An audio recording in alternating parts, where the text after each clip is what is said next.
Did you ever think you would make it? I feel I'm so close I could taste sweet victory. I know this life meant for me. Yeah, why would you bet on Goliath when we got Bet David? Valutainment, giving values contagious. This world of entrepreneurs, we get no value to haters. How they run, homie, look what I become. I'm the one. Early. Wow. Early. Wow. Good morning. Good morning.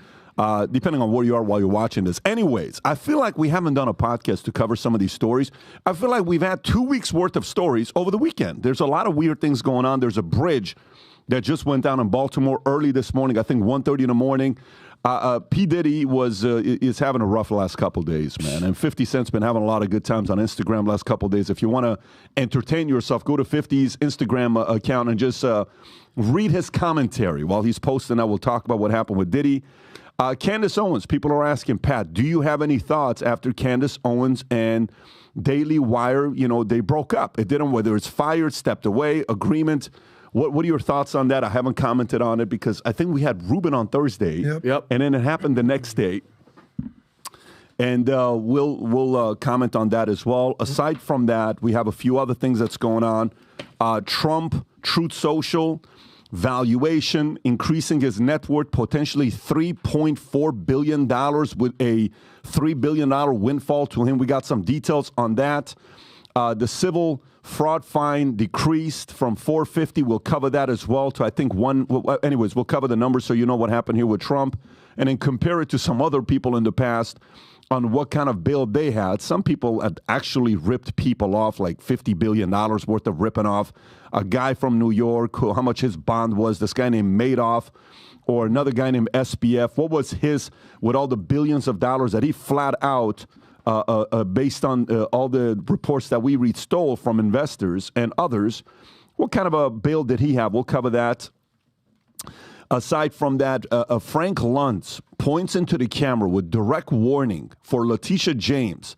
If she seizes Trump's assets, calls it pathetic. You have to see when he's saying this, why he's saying this. Ronna McDaniel finally comes out after getting a job at NBC, and she says that the 2020 election was won by Biden fair and square, okay? That's called the deep state swamp. She's a swamp creature. And by the way, shout out to Vivek for coming out flat out and calling it out in the open. Yep. For some of you that are getting ready for this weekend, just want to let you guys know, guys, Christ is King.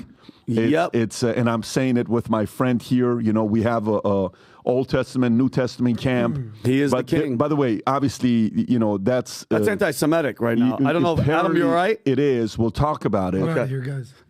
Adam left. We'll talk about it. I actually want to get his take as well. Elevation Church, who has this pastor that's gone viral. He's actually a very good motivational speaker. He happens to be a pastor as well. They have decided not to use the word resurrection on Easter invites. And when they explain to you their reasoning, it's kind of weird. I actually want to get Tom's thoughts on that.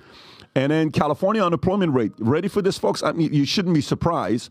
California unemployment rate is officially the highest in the nation. California has the highest unemployment rate in the nation. They should see who ABC News blames for that and who they don't blame for that. What else we got there? Chuck Todd blasts network NBC as backlash to hiring ex-RNC chief Ronna McDaniel. We'll talk about that. Russia attack, death toll rises to 133 in Moscow. Terror attack, 11 suspects arrested. Putin says gunmen who raided Moscow concert hall tried to escape to Ukraine. Kiev denies involvement. Bill Maher had a few things to say this past weekend.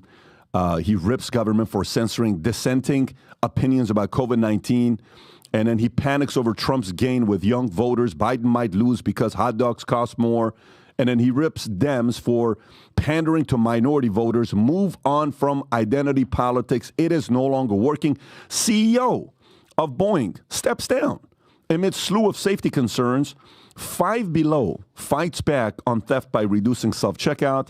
And then there's a couple things that's going on with Migrant Gate, Russia and El Paso, highlighting friction between federal and Texas border enforcement. You have to hear what our friend Karine Jean-Pierre had to say. Oh, she's after brilliant. She's brilliant. Yeah, I mean, just so her level of, just a whole different story. And by the way, to the people at Forbes, used to be a place for capitalists, used to be a place where entrepreneurs would go read Forbes. Today, it's a place you go to if you believe in socialism.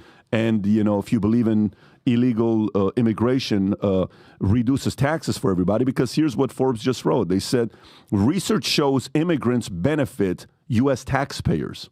Can you imagine the company that was once started by a man and his son, took it to a whole different level. Then they sold 95% of it to Chinese investors, says immigration benefits U.S. taxpayer. I can see Tom Insider writing that. I can see Variety writing that. I can see a lot of other people writing that. I never thought in a million years Forbes would be writing an article like that. And then we got a few other stories, but we'll start off with that. Let me also, did I say the Diddy rate? We talked about Diddy rate, and we have to talk about Ohtani, man. Ohtani is a very interesting situation. He's actually potentially may get credit for Pete Rose ended up in the Hall of Fame, the way he's doing certain things, and I'll tell you why my thoughts are on that. Couple other updates. Rob, do me a favor. Can you pull up, I'm so proud of you guys out in the audience, go to YouTube and type in BizDoc. Last week on Thursday, I challenged you guys to show your loyalty, and you did. Tom was at 29,400 subs. After last Thursday's challenge to all of you, you proudly showed your loyalty to BizDoc. Tom went from 29,000, not to 34,000, not to 38,000, to 45,200 subs. The most subs ever he got during that time. We have a new strategy. I think Tom was telling me he's got a new strategy on how to get to 1 million. Can you guys beat the shit out of me right now so I could get some type of strategy? What and all the history aside, PBD? Thank you for your support. I'd like to thank everybody for your support of the BizDoc podcast, proudly published by Valutainment under the Valutainment Media umbrella. Thank you so much for getting behind it. Yeah, and by the way, Tom, your that strategy is 15 away from getting to 1 million subs, which is pretty exciting. What strategy was that? But awesome. I love the fact that he supported Tom, and he does his show. He does a phenomenal job. You guys can go check him out. Aside from that, for those of you guys that watch the podcast regularly, and maybe you have hot tea like me with honey, or you drink your coffee, to the coffee community, I'll most likely join you guys in 5 years. But at this point, I still don't need coffee. We have these new mugs. And by the way, this new mug that just came out is the PBD Podcast mug with Future Looks Bright on it. So let me kind of show this to you, and I'll tell you what we're running on this podcast. And Kelly took care of this. Let me pour this so I don't burn myself. Taking one. I'm acquiring one of those after this. This here. So you pour the hot water in there if it's hot. Ooh, magic. And guess what it turns into, by the way, while you're having this hot tea or the drink. Let me see if this thing is hot. It is hot. All of a sudden, slowly but surely, you see the color changes. I see it. To the PBD Podcast colors. Oh, that's sick. And yes, you'll see the red and the blue of PBD Podcast color coming in. I don't know if Pat, you're like one of those models on those late night, like by the QVC. QVC back in the day. Your PBD QVC. Here's what we're doing. We got the Valutainment mug. You have 4 different options on whichever one you want to get, whether it's the gold, the black, the red, the OG, red or the black. You buy 2, you get the third one for free. Pick and choose which one you want. The link's going to be below. The discount code's going to be PBD Mugs, I believe. Right, Rob? PBD Mugs, plural. PBD MUGS. And what's the website to go to? VTmerch.com. Find the mugs, order 2, and you'll get the third one for free. Support the show here while you're watching it. And, go order 2 of those. You'll get the third one for free. Having said that, let's get right into the podcast. Okay, first story I want to get into is Trump with what happened with a civil fraud fine. Here's some things that we need to know about on this case. 13 Trump properties that New York AG Letitia James can go after if he doesn't pay up. So this was a story from last week. They're going to go after this property. They're going to go after that property. Everybody on the left was fired up about them going after all of these properties, and they were so excited about it. First one was a 7 Springs. The property spanning over 200 acres in Westchester County was fraudulently valued by Trump at $291 million. Remember, this article is written by Insider, just so you know. So the words they use, you can see certain words they're using, whereas its actual net worth is $25 million, according to Forbes. So this one here they can go after. They can go after Westchester Golf Club, which is valued at around $15 million, assessed initially at $15 million, depending on what the number. Again, you're trusting what insiders saying. 40 Wall Street, okay, is the other one. You got Trump Tower XXX apartment. You got Trump Tower commercial space. You got 1290 Avenue of Americas, Trump World Tower, Trump Park Avenue, okay. They're saying it's worth $101 million, but claiming up to $350 million. 6 East Street, 57th Street, Trump Plaza, Trump Park, Trump International Hotel and Tower, Trump Palace, all of these things they wrote. You know which one they didn't write? They didn't write Mar-a-Lago, because even CNN, when they said Mar-a-Lago was worth only $18 million, later on they came back and said Mar-a-Lago can be sold today for $240 million. Even they realized what the value was. However, Trump can now post smaller bond in civil fraud case. New York Appeals Court granted Donald J. Trump a significant victory by accepting a bond of $175 million in a civil fraud case, providing relief from a potential financial crisis. This smaller bond offers a crucial lifeline for Trump, preventing the New York Attorney General office from collecting the judgment while he appeals. Trump's lawyer argued that the trial judge $454 million penalty was excessive and unconstitutional, emphasizing the likelihood of overturning it on appeal. The penalty stemmed from accusations of inflating net worth to obtaining for favorable loans, leading to interest payments, et cetera, right? Anyways, so this just happened, Tom. How big of a deal and how big of a victory is this for Trump? Well, it's a victory for Trump, but it's a return to sanity for the court. When you have a judgment like this, when you go to appeal, you have the opportunity to wait. If you were to look at all the judgment, look at the asbestos case, look at the, what was the Camp Lejeune that had the water purification issues and the poisoning of soldiers. You take a look at all these fraud cases, nobody gets a nickel till all these cases, they get appealed, they get appealed, they get appealed. Nobody gets a nickel because we have due process. And so asking him to put the full amount up is like saying, never mind, we're not going to worry about, the appeal process or due process. You just put the money here. Well, she wouldn't get the money. It would be held by the state. And so bringing this back down is just like bringing bail down. You know, when you've committed a crime or something, they have bail to ensure that you'll show up in court. And so moving this down is the right thing to do because it's what happens in our court process.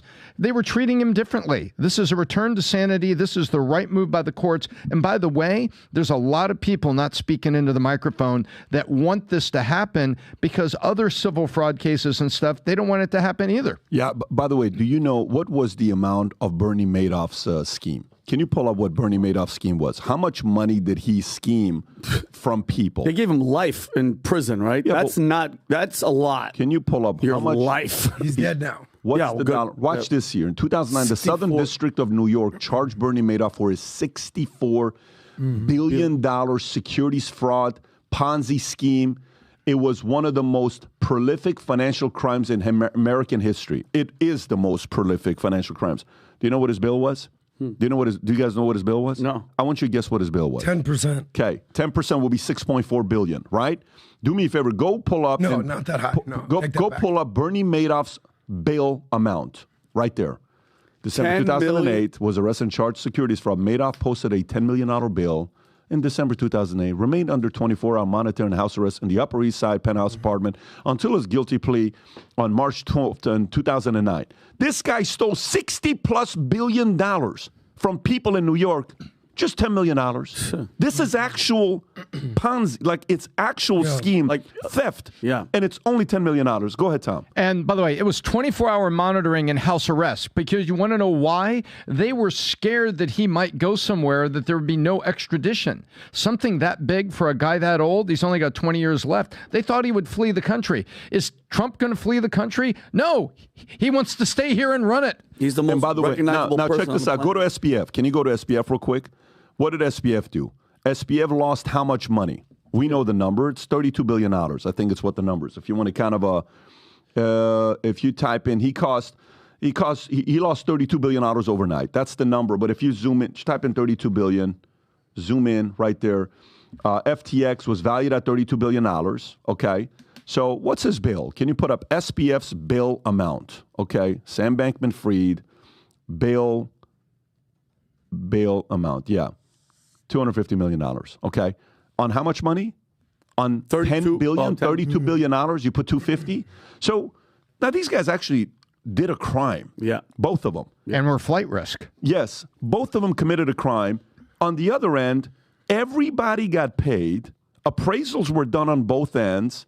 No lender is coming out, but you go after him to deplete of all his savings and his cash for a crime that's done by who? Way of doing business in New York that's been like that for decades? You want to do something like this? If this stands the way that they're doing what they're doing, can you pull up the video of Frank Luntz, by the way, on what he said, Rob? I think these kind of go together. If you go to Frank's video, here's Frank, okay, and what he's saying. I don't know if that's the video. No, that was if you can, check this out, guys. Sweetheart of a lady. Go play this clip real quick. I want you to remember this moment, and don't forget it. If the New York Attorney General starts to take his homes away, starts to seize his assets, it's all going to be on camera. Pundits are going to sit there and scream about this. This man cannot be elected.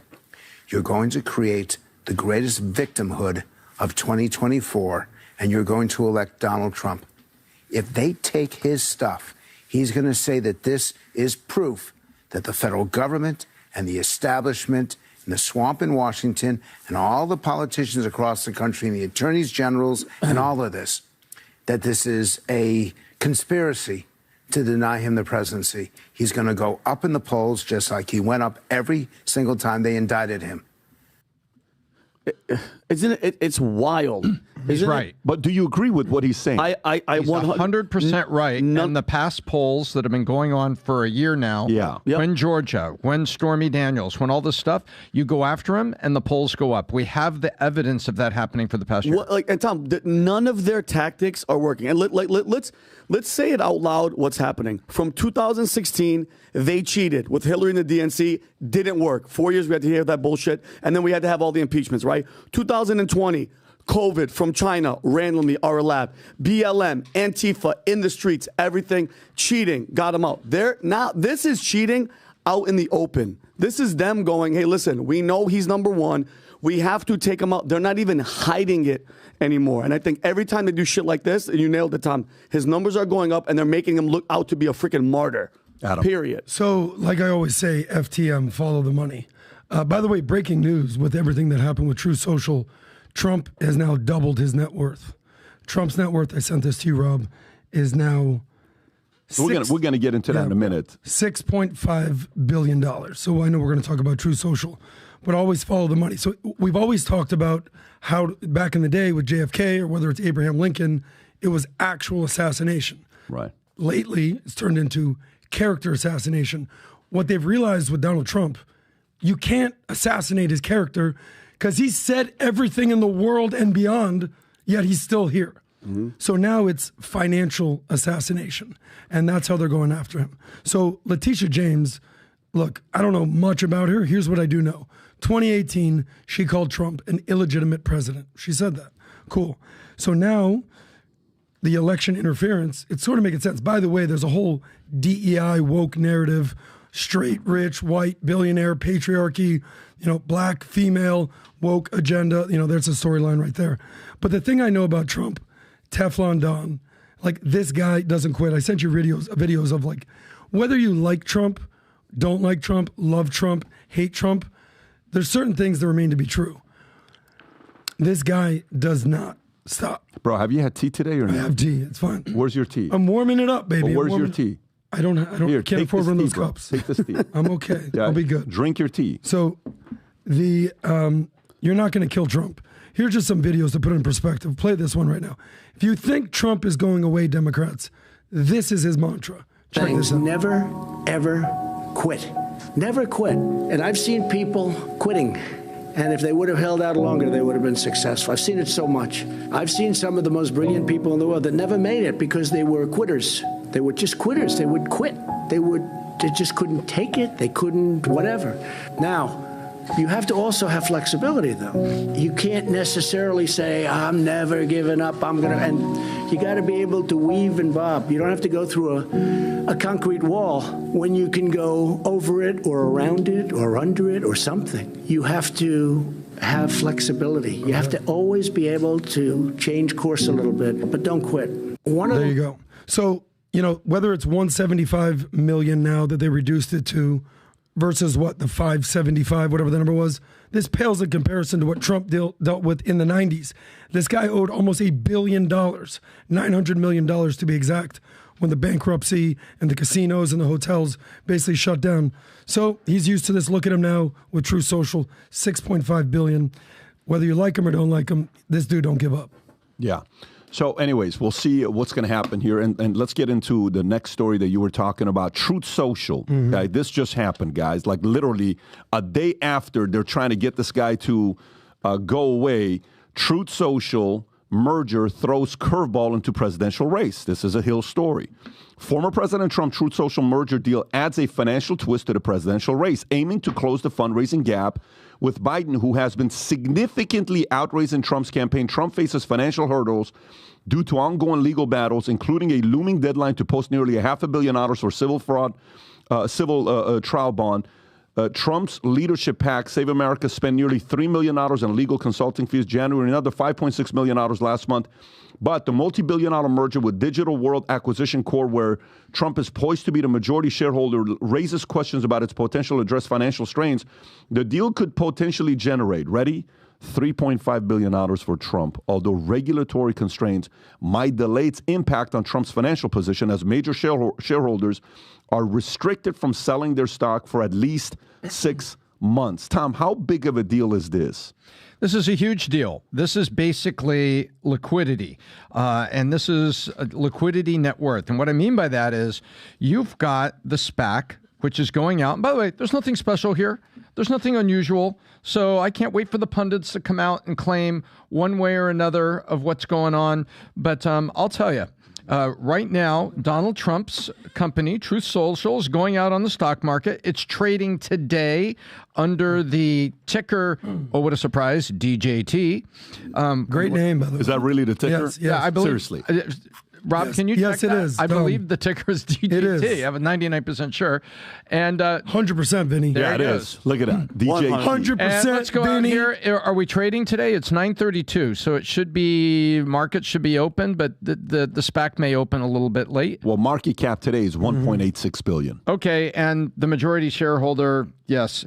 So basically, there's a lockup agreement. What a lockup agreement. When something goes new on the stock market, sometimes they ask the major insiders have to wait a while for the stock to settle. Sometimes it's 90 days, sometimes it's 6 months. There's a 6-month lockup agreement. Well, guess what? You can make loans. You can get loans against your stock. So Donald Trump, if he has, say, $700 million of value in this, his broker will lend him up to $350 million. So basically, he has all the cash he needs. And by the way, in court, his lawyer said that of the $175 million, Your Honor, we have cash on hand or are prepared to wire. That has to come with an affidavit showing that it's there. And that was 2-3 days ago. So basically, let the libs lose their mind. He's got more than enough liquidity he needs, not only for these bonds and the civil things he's facing, but something called his election fund. Tom, let me tell you something about what I learned about a lockup period, and it's not going to jail. Remember in 2021, we were in Boca. Crypto was bananas. And I invested in our buddy Adrian's crypto fund. Good amount of money, a nice chunk of change, 6 figures, to my best friend. And he started this fund, right? And crypto blew up. What ended up happening was our account, according to the current estimate, was worth, I don't know if you remember this. I do remember. $7 million. I go, what? So I go, sell this shit now. Right now. Yeah. Like now. He goes, yeah, there's a 6-month lockup period. Shit. I'm like, buddy, 6 months and 1 minute, sell this shit. Yeah.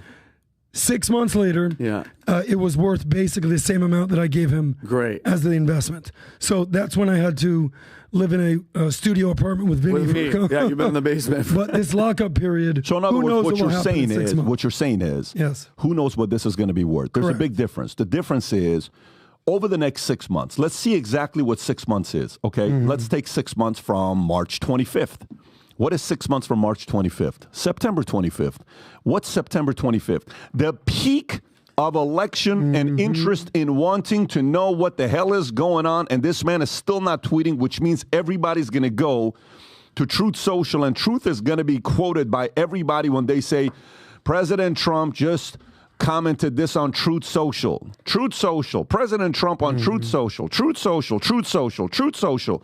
They're going to hear it so many times, so the valuation of it's going to go higher because traffic going to it and the level of interest is going to be higher.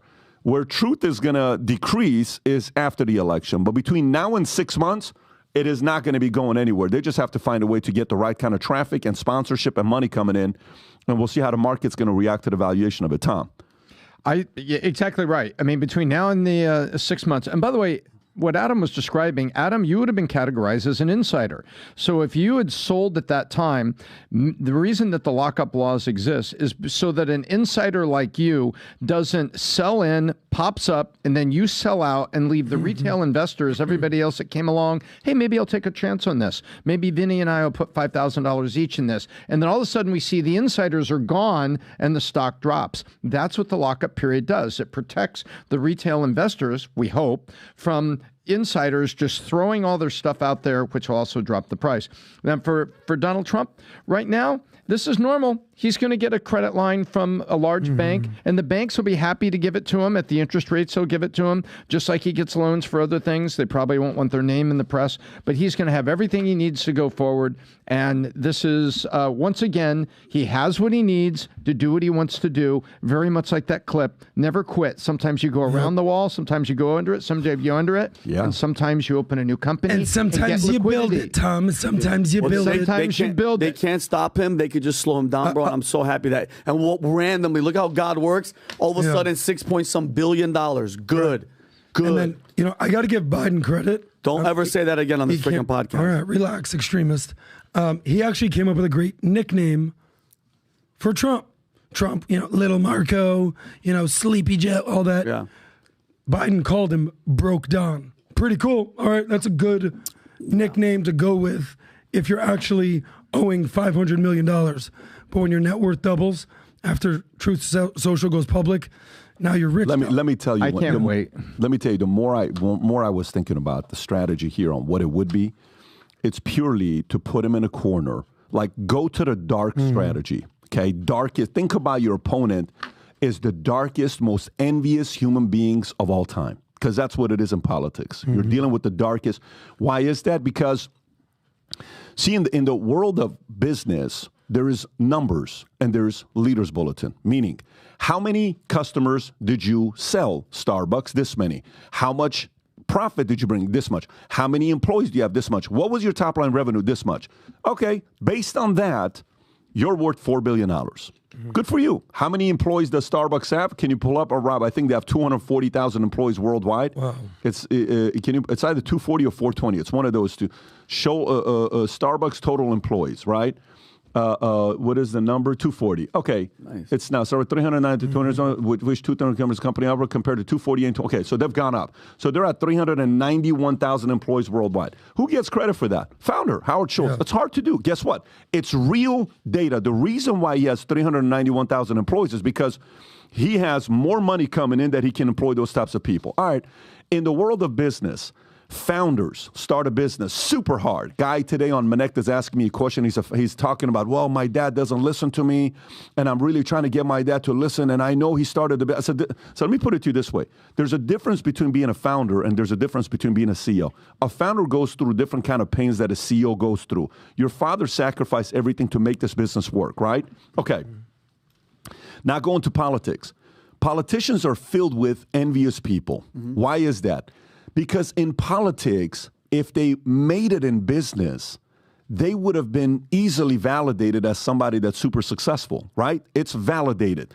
Capitalism validates you. Very simple. And it comes with hate. Well, the way he made his money wasn't fair. It was his dad's money. He made the money through. And then they're going to say everything and anything, the fact that you made your money. It's always going to be the case, right? However, why would they want to do this? Go to the darkest opponents you'll ever face. Maybe because they want to deplete his savings So then he has to ask money from some friends in New York that are billionaires, and then they can come back and say he has joined the swamp. He is now owing all these people favors.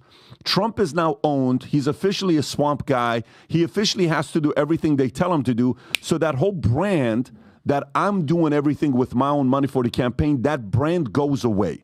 Once that goes away, now it's equal opportunity. You're one of us. Guess what, guy? Welcome to the swamp. You are now part of the swamp. And there is no way they're happy about what happened with Truth Social. Now they're probably sitting around on different conference calls and Zooms trying to figure out a way to destroy Truth Social. Wait till you see a whole different angle now that's going to be coming up with what they do with Truth Social. Stay tuned. Over the next 3 to 6 months, there may be a whole different kind of a witch hunt, cyber attack, something happening with Truth Social, because that's going to be their next strategy to do that. Again, allegedly, this could possibly happen. Let's go to the next story. Ronna McDaniel joins NBC after pressure campaign from Trump to resign from the RNC. Rob, do you have the video of her saying that I was asked to leave the RNC? See if you have the video. If you don't have it, it's not hard to find. It's on Twitter. So former RNC chairwoman Ronna McDaniel joins NBC News as an on-air contributor with her debut schedule for Meet the Press this Sunday, making her first interview since stepping down from the RNC, as reported by The Hollywood Reporter. Okay. Anyway, she's there to give insider perspective. And while this is going on, they were not too happy about it. Okay. MSNBC doesn't plan to put ex-RNC chair Ronna McDaniel on the network. So now they're going back and forth because that's a story the day later. And then, by the way, I think that's the one right there that you had. I think that's the one right there. Can you zoom in to see what the day is? Zoom in and see. That's exactly the one. And for example, why not speak out earlier? So yeah, that's the one. Can you play that clip real quick? So that's her on Meet the Press, I think a couple days ago. Well, let's talk about the election now. Donald Trump says one of his first acts, if he is reelected to a second term, would be, quote, to free those charged and convicted of crimes related to January 6th. Do you support that? I want to be very clear. The violence that happened on January 6th is unacceptable. Here we go. It doesn't represent our country. It certainly does not represent my party. We should not be attacking the Capitol. We should not be having violence. I said it that day. I put a statement out that day that this is not acceptable. If you attacked our Capitol and you've been convicted, then that should stay. So then, but to the question, though, do you disagree with Trump saying he's going to free those who've been charged? I do not think people who committed violent acts on January 6th should be freed. So you disagree with that? He's been saying that for months. Ronna, why not speak out earlier? Why just speak out about that now? When you're the RNC chair, you kind of take one for the whole team, right? Now I get to be a little bit more myself, right? This is what I believe. I don't think violence should be in our political discourse, Republican or Democrat. And I disagree with that. I agree with him on a whole host of other things. Let's close the border. Let's make sure we have good incomes for people. Let's make sure we do a lot of great things.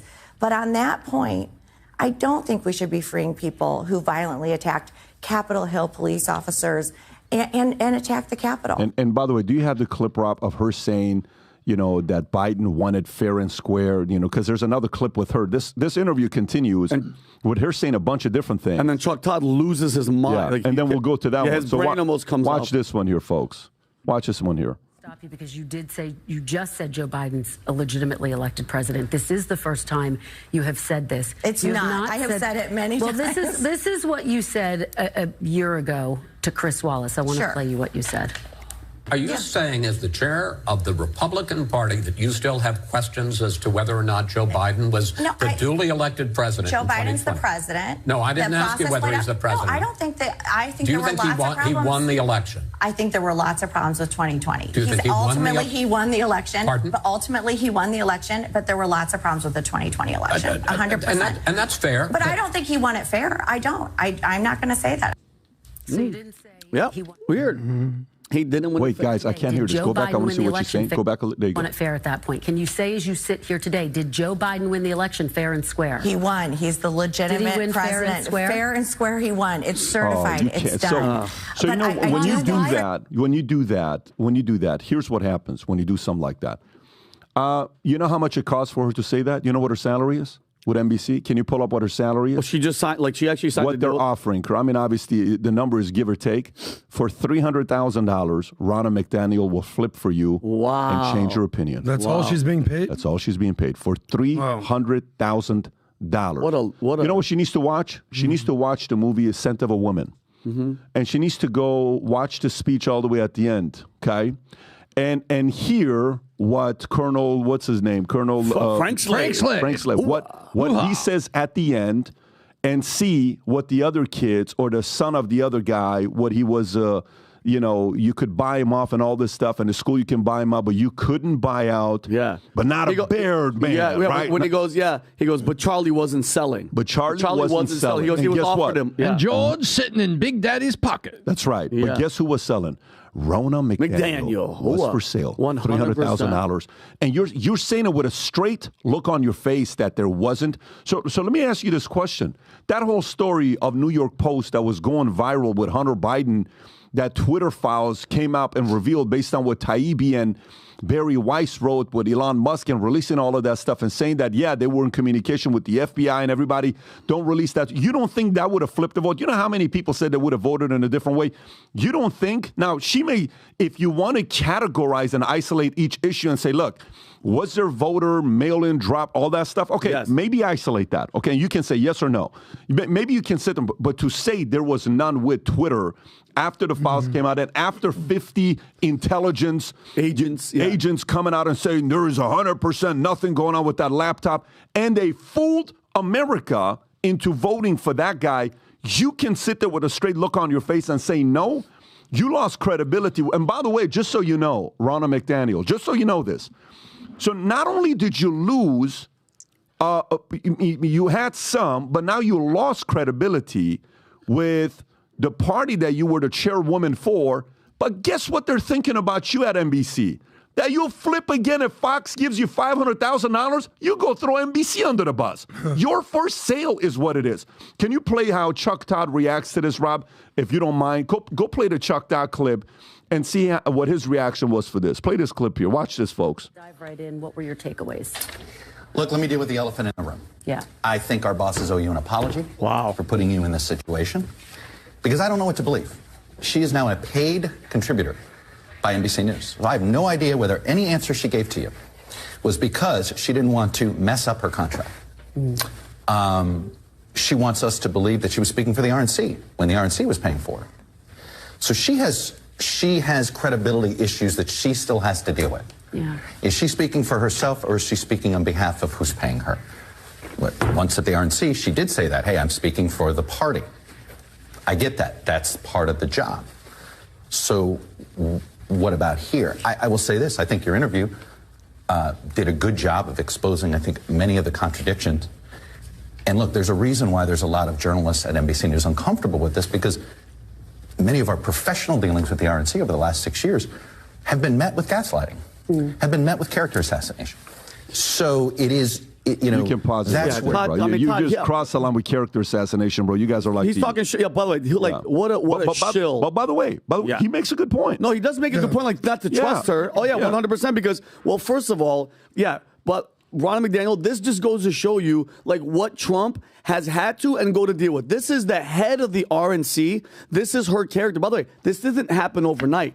That's the type of person that she's always been, Patrick. Like, he has to deal with these people. That's why when people go, oh, well, Trump assigned Christopher Wray and FBI, I'm like, bro, he has no freaking choice. This is the setup. By the way, established. You know what Vivek's marketing team needs to do? Vivek's marketing team needs to cut the clip from the part where he says, come on up here and apologize to the entire Republican Party, to Ronna McDaniel. I'll give you my time. And then they need to cut small clips of that, 15 seconds of what she just said, about insurrection, about what she just said, about the election, about what she just said, that there was, everything needs to be cut, and then goes back with that laughing the fact that he was right, because all of this validates that this guy, when he had this moment, can you play this clip, Rob? The brass he had when he did this. Go ahead and play this clip. We were there for this one. Yeah, of course. President. I think there's something deeper going on in the Republican Party here, and I am upset about what happened last night. We've become a party of losers at the end of the day. It is a cancer in the Republican establishment. Let's speak the truth. I mean, since Ronna McDaniel took over as chairwoman of the RNC in 2017, we have lost 2018, 2020, 2022, no red wave that never came. We got trounced last night in 2023. And I think that we have to have accountability in our party. For that matter, Ron, if you want to come on stage tonight, you want to look the GOP voters in the eye and tell them you resign, I will yield my time to you. And frankly, look, the people there cheering for losing in the Republican Party. Think about who's moderating this debate. This should be Tucker Carlson, Joe Rogan, and Elon Musk. We'd have 10 times the viewership, asking questions that GOP primary voters actually care about and bringing more people into our party. You think the Democrats... That's us clapping in the back. You think the Democrats would actually hire Greg Gutfeld to host a Democratic debate? They wouldn't do it. And so the fact of the matter is, Kristen, I'm going to use this time because this is actually about you in the media and the corrupt media establishment. Ask you, the Trump-Russia collusion hoax that you pushed on this network for years, was that real or was that Hillary Clinton made up disinformation? Watch her smile. Answer the question. Go. They don't show her. She's frozen. So the reason why this is important is because more of these things that happen right now, you know how the college football season ends and a team loses the BCS Championship Bowl or whatever it is, or NBA Championship, somebody loses, or MLB. But the team that loses has number one highest odds of winning the following year, right? For many different reasons. Right now, Vivek has to be at the top of the list for 2028, okay? There are so many ways to sell Vivek's story for 2028. So many things he did that if there was not a Trump in 2024, he would have had all of those Trump MAGA voters been on his side, okay, if there was no Trump. Now, obviously, there's a person that's in his way, which is who? The man that, created this America First concept and MAGA and all this stuff that's inspired Vivek to become, without a Trump, maybe there's not a Vivek being inspired, but all I'm saying is 2028, he's the number one draft pick right now for presidential candidate for 2028. And he's validating, every time Ronna McDaniel does what she does with NBC, this just validates all those points that he made. Tom. So there's two things going on here. The first thing is, let's step away from the fog for a minute and look at it. Vivek was right. Ronna McDaniel did a bad job leading the party. You're supposed to lead on strategy, pulling people together. You're supposed to lead on fundraising, pulling people together, and you're supposed to win when there's an opportunity to win. She was not up against Obama. She was not up against Bill Clinton. She lost. And so she did a bad job at her job. And guess what? Accountability. She should be fired, resign, leave, CEO gets a package, whatever it is, she should leave. Part one. Part two, in politics, you always walk down the street to New York and you do one of two things. You go to a publisher and you get a book deal, or you go and you become a pundit. Look at Psaki.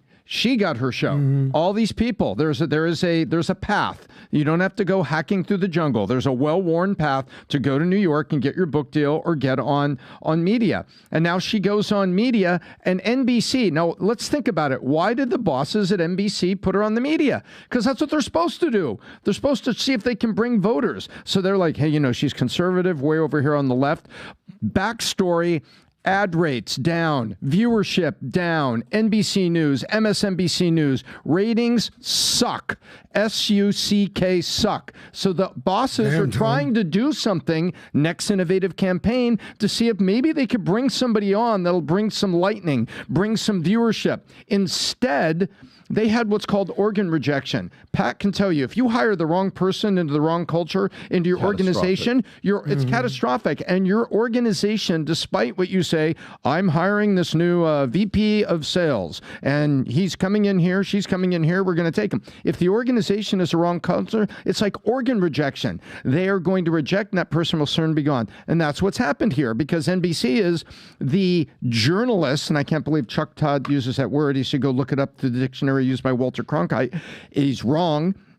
You are shills. You are talking heads. You are telegenic people with a producer in your ear, Chuck. Let's talk about what it really is. And they're out there. It's organ rejection. They're like, hey, oh my gosh, one of the enemy is here. Now they're bringing up good points. She is for sale, flipping back and forth. But the NBC bosses went to do what they always do. Bring somebody in who's available. Can you bring viewers? Can you do something from the other side? But she did a bad job. She was fired. And she's for sale. I mean, that's what this. But they've been losing. Vivek nailed it. They've been losing since when did she become chair of the RNC? How long has she been in there? 2018. So think about it. 16? Losing, 2020, losing, 20. Like, bro, it's almost as if they put her ass in there on purpose because this is her character. And then she flips now. No. What do you mean, no? They didn't put her there on purpose. Here's what's going on. You think there's loyalty in any, like, you, so because Adam, you believe in this party. I don't believe in I believe in the uniparty, and they're all on the same team. When it's wrestling. I'm not one of those red wave, blue wave. They are all on the same team. They all make us the illusion of, oh my God, they're fighting for us. It's all bullshit. She's exactly what the swamp is. It's Ronna McDaniel, 1,000%. Here's what's going on, Put her in Vinny. there, which they? The Democrat, the other side. What I'm saying is, I think the Democrats put and again, Ronna McDaniel as the chair of the RNC. No, I'm just saying. It's literally the exact opposite of that. Hold on a second, Adam. Since she's been in, what has happened to the Republican National Committee? Well, I'll tell you They're what happened. losers. They lose. So Vinny, can I tell you what's hear going what on? Adam's got. Yeah. Go ahead, Adam. Here's what's going on with Ronna McDaniel. The reality today is she is politically homeless. What do I mean? So I watched Meet the Press every Sunday. I've watched it forever with Chuck Todd, and now Kristen Welker is actually doing a pretty good job. She has left, right. She's pretty more left than right. No, she has tons of people on. Have you ever watched the show? Definitely not, Adam. No. Because she pushed all that bullshit agenda during COVID and everything. She's not credible at all. I'm talking about since she started the show, Meet the Press, a few months ago, she's done a good job. Okay. Here's the reality of what's going on here when I say she's politically homeless. Kristen Welker pushed her. She said, she played the Trump quote, played the Vivek quote about losing. Her response was, because you can't defend losing 2018, 2020, 2022, and potentially 2024. You can't defend that. So what did she do? She gave the DEI inclusion narrative. Well, since I've been chairwoman of the RNC, despite losing all those elections, we've elected more women, more people of color, and she kind of went down that route. Well, reality is they're not winning. But why do I say she's politically homeless? It's because the GOP as we know it, the RNC as we know it, no longer exists. It is the MAGA party, and we know this. Who's the new chairwoman of the RNC? Laura Trump. A little nepotism. So thank God. Okay, but that's my point. Good for him. Okay. So the reality is, whether Trump wins, whether Trump loses, we shall see. Nobody has any clue what the future of the RNC or the GOP will be after Trump. Vivek, maybe, we shall see.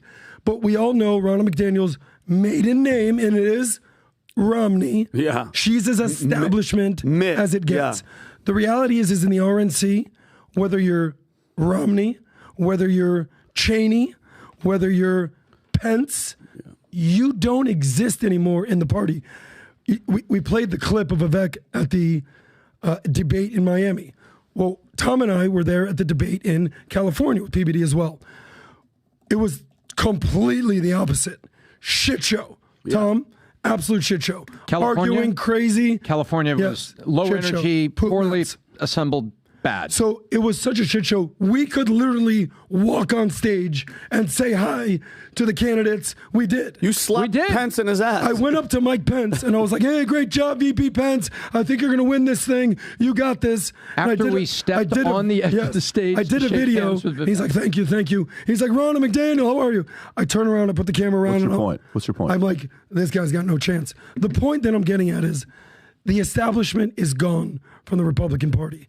So she has no future. If she tries to go right to the MAGA route, they don't want her. If she tries to go left to the Democrat liberal route, they don't want her. We talked about Chuck Todd, who, by the way, used to host Meet the Press for a decade.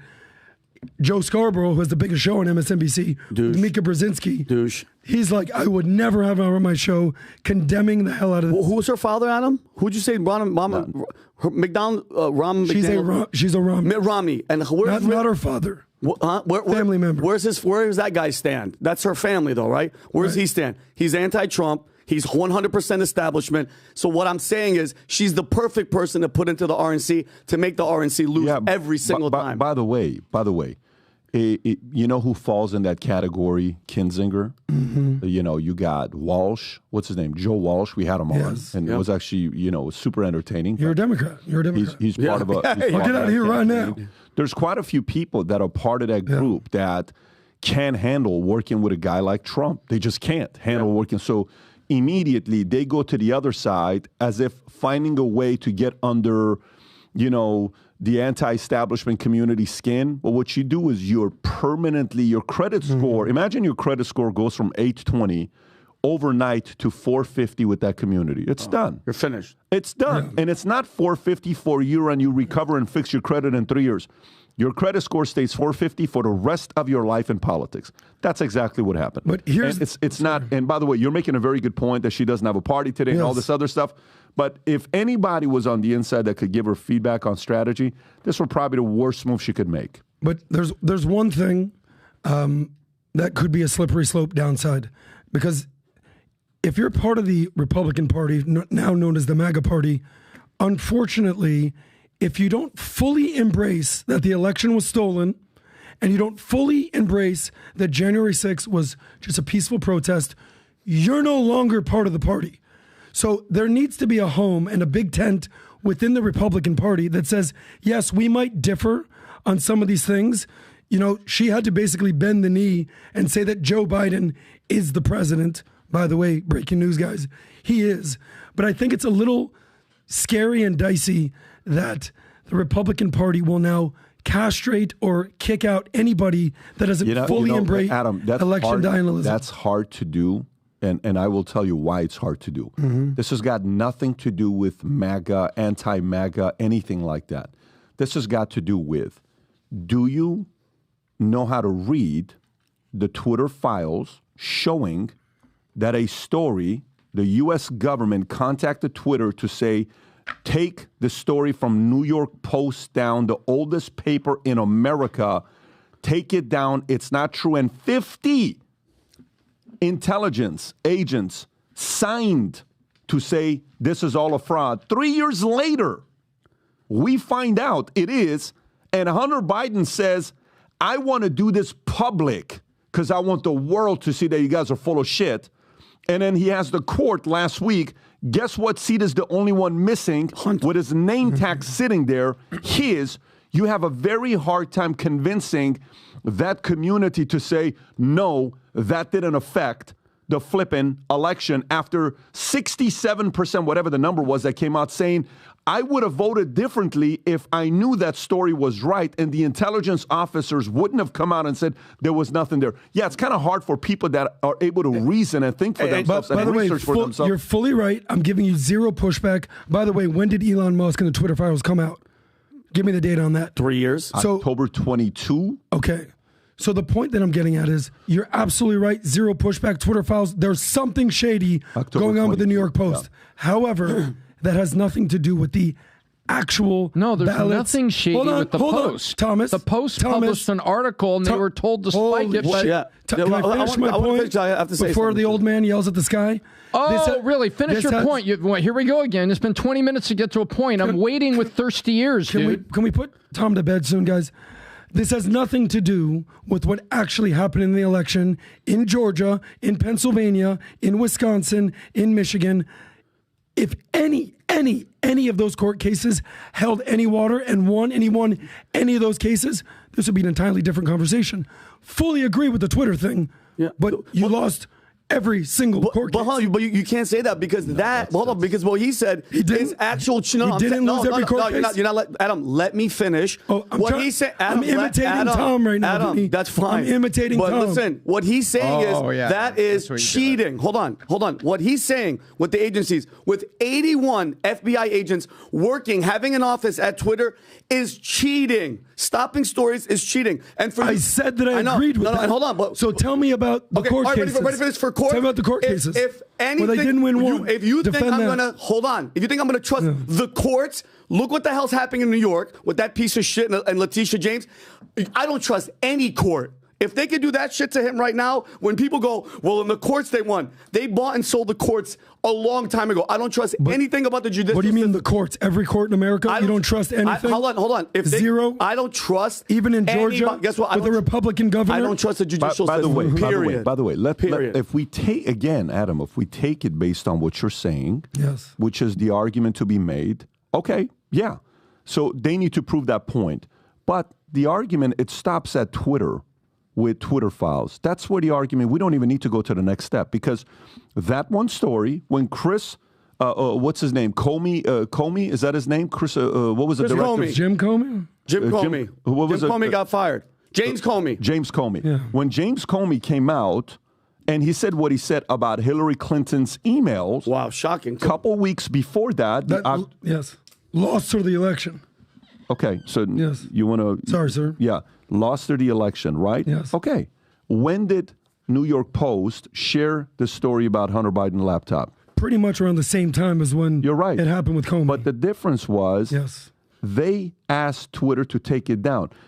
Did what Comey did with Hillary Clinton's email affect the election? You could argue yes, for sure. I would argue for sure yes. If Comey doesn't do that, does Hillary Clinton win? I would say the percentages would increase significantly. We're on the same page. Cool. If the New York, forget about all the other counties that you're talking about. If New York Post story isn't taken down, and if those lying intelligence officers that came out saying there's nothing in that laptop, would that have changed the election for 2020? It would have increased Trump's odds for sure. Same as Hillary Clinton, same as Trump's, right? So even Steven is what you're saying. No, what I'm saying is what Comey did impacted the... I was shocked that he did it, to be honest with you. I was shocked that... Because he could have done that November 6th, right? He could have done that November 10th. But he did that. And by the way, till today, I guarantee you deep down inside, Hillary Clinton is furious with the fact that he did what he did. Oh, he should watch his back. Oh, he's on the hit list for sure. But all I'm saying is the same exact way that what Comey did in mid-October hurt Hillary Clinton's chances is the same exact way that the government getting a hold of that article by New York Post affected the election. To me, I don't need to go through the next steps. I'm just simply going to stay there and see the fact that there was influence there. By the way, that's the one. That's the Comey one. October 28th. Can you see when the story was for New York Post, Hunter Biden, 2020 election? What day was that? Except that's October 28th. I'm actually curious to know what exactly that day was. Well, you know how you say, it's like a NBA playoffs, it's 3-2 and all that. So ultimately with interference, it's 1-1. Comey affected the outcome for Clinton? No. Wait. Now you got to be careful what you're doing here because one was doing his job.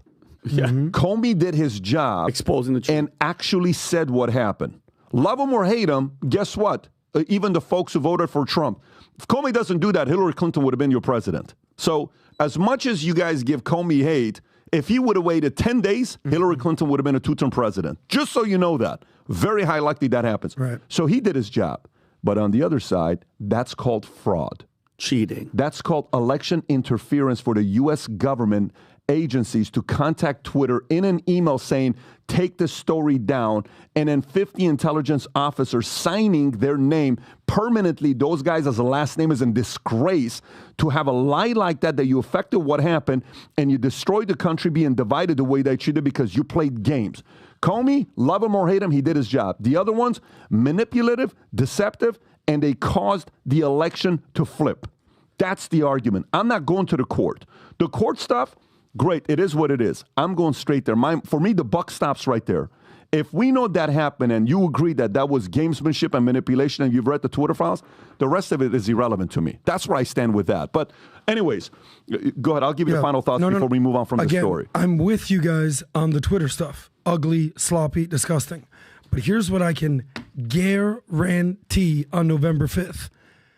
When's the last time we had a blowout election in the United States?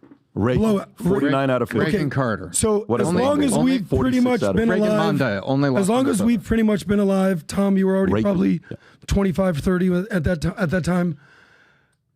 There's only been close elections. Only. I mean, I was an intern at Tallahassee Capitol in 2000 during the closest election of our lifetime.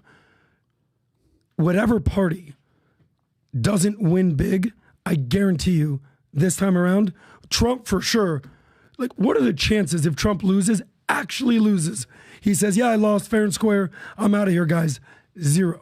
So get ready for a rigged, stolen election. Well, if the polls and everything is happening right now, it'd be how are people, the polls are in his favor. So if it happened right now and Biden has one of those overnight fucking jumps, then guess what? There's something fishy going on, Adam. This mail-in ballot, stay home bullshit, COVID, like it's in your face. Like they're not even hiding anymore. And going back to his point, there's a difference between getting caught and then actually cheating. Somebody's doing their job. Again, let me ask you one question, Vinny. Yeah. Let's just say 49 states, Reagan. In this hypothetical world, there's actually let's just dream for a second. Okay. There's actually no cheating. No cheating. There's no cheating. Okay. It's a secure election. All the votes are counted. There's no shady stuff overnight. Nothing shady. Okay. Hypothetically. Okay, I'm in a dream right now. Go ahead. I'll close my eyes. And Trump actually loses. Yes.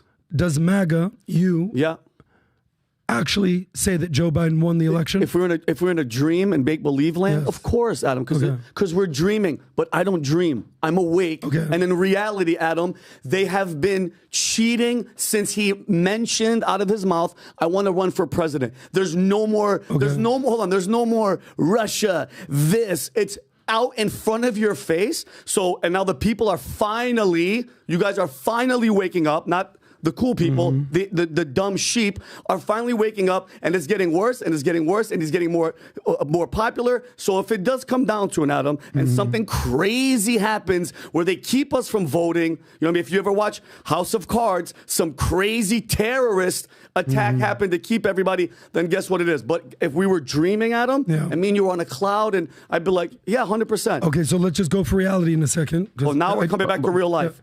Would you accept a fair and free election if Joe Biden wins? Let me. Period. Right now, what do you mean? If he wins. Let me stop. We have plenty of stories to get into, and we're not doing this. Let me simplify the question for you. Do you believe an ID should be required to vote? I'm on the side of yes. Then we will never know if the election is going to be real or not. Because if out of 16 out of 50 states in America, no voter ID is required. That's 212 How's that legal? Electoral votes. How's that legal? Okay, let me just say this here, because what you're asking is impossible. Jeez. 16 states in America require 0 ID to vote, and that's 212 electoral votes. Great point. Then non-photo ID required, meaning you can bring an ID without your picture on it. That is 11 out of 50 states. That's 69 electoral votes. It's over with that. That's 281 out of 538. So your scenario does not exist because you and I agree that there needs to be an ID to vote. There is a monopoly if you can't even ask a logical question. On these states, 16 out of 50 states that you go to, that you don't need an ID to vote. Do you think you need an ID to go through the TSA pre? Do you think you need an ID to go through TSA? Do you think you need an ID to get on a flight? Do you think you need an ID to get into a club? Do you think you need an ID to order liquor? Do you think you need an ID when you get pulled over? Do you think you need an ID? Yes, but to vote, which is a million times bigger decision, no, we trust you, bro, go ahead. No, I think to me, first we have to fix that. If right now we fixed 50 out of 50 states moving forward, we're using blockchain technology with video, you go like this and all the stuff that we already have, and you show your voter ID, matches your voice, matches everything. It goes through it, matches your eyes. Then I would say, you lost and you won. We move forward. But the current system, I think what you're presenting in a perfect world, I would be willing to invest my life savings in Las Vegas to say there is 0 chance there's a victory.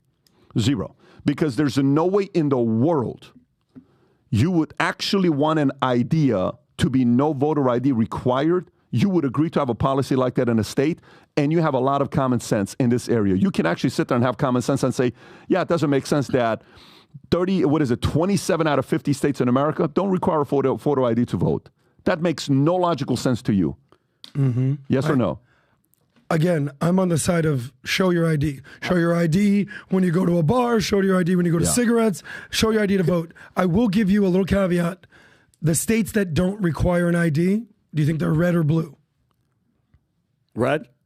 Wrong, Vinny. They're blue. So the blue states that are already blue, that are already voting blue, they don't require an ID.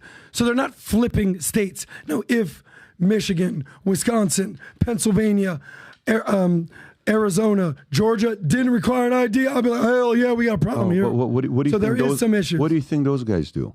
What do you think? That's a locked up, like for you have a lockup in these communities that you're not needing an ID to be done. Of course you have an advantage over your competitors. You're starting day one with an advantage. There is no debate there, bro. The debate stops right there. Like if you want to know what logical people who work their asses off would like to see is to see that their votes are being counted accordingly based on proper verification with voter ID. Keep the same set of standards for everything, and we're not doing that. So that is where a lot of Americans sit there and question the system. Because if you really want, I vote every year. I believe you're supposed to vote. We had certain people that say, I just don't vote, and I don't. I'm going to sit this one out. I think that's also irresponsible to do so because you're setting the bad example to other kids and other people. But there's a reason there's a certain community that doesn't believe that their vote matters. It's because of this. When 27 out of 50 states don't require you to have a photo ID, and in those same exact states, I need an ID to drink, to do all the other stuff, there is gamesmanship going on. Last question, because I know we want to move on. So if it was that the case, all the states require photo ID, Trump wins. Do you think Trump wins by a landslide, like the Reagan thing? I would trust it. That's what I'm saying. Yeah. I would trust it if we had that. So that is the problem, that I want to have a system that I trust. I remember at one point in the insurance company I was running, Tom will remember this. Tom, you've seen me frustrated behind closed doors with many different things with business, right?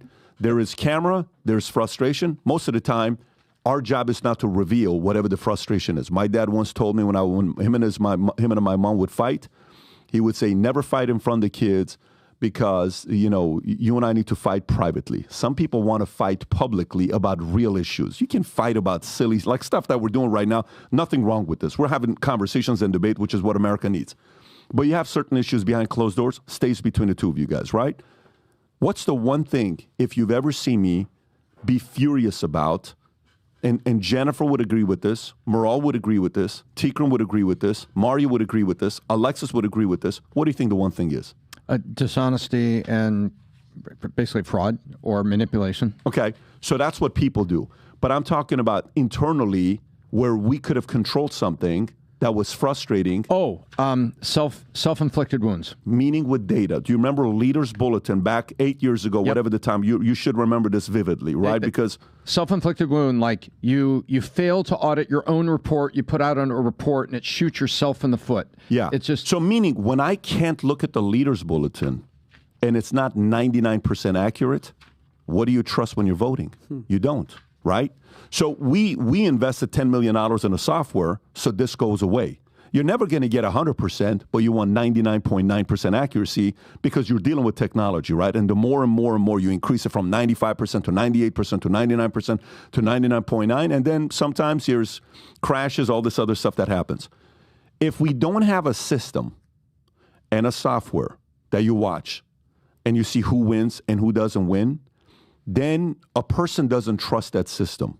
I think whoever wins office on the conservative side, if there is something that I would like to see happen policy-wise, is in my top 5, is create a method of voting that more people trust the voting system.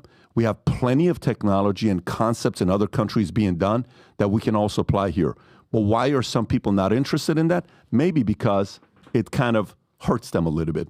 I would like to see that happen. And if that happens, guess what? Nobody else can cry when they lose. Nobody else can bitch if they lose. Not anybody from the left, not anybody on the right, because we trust the system. Let's go to the next story.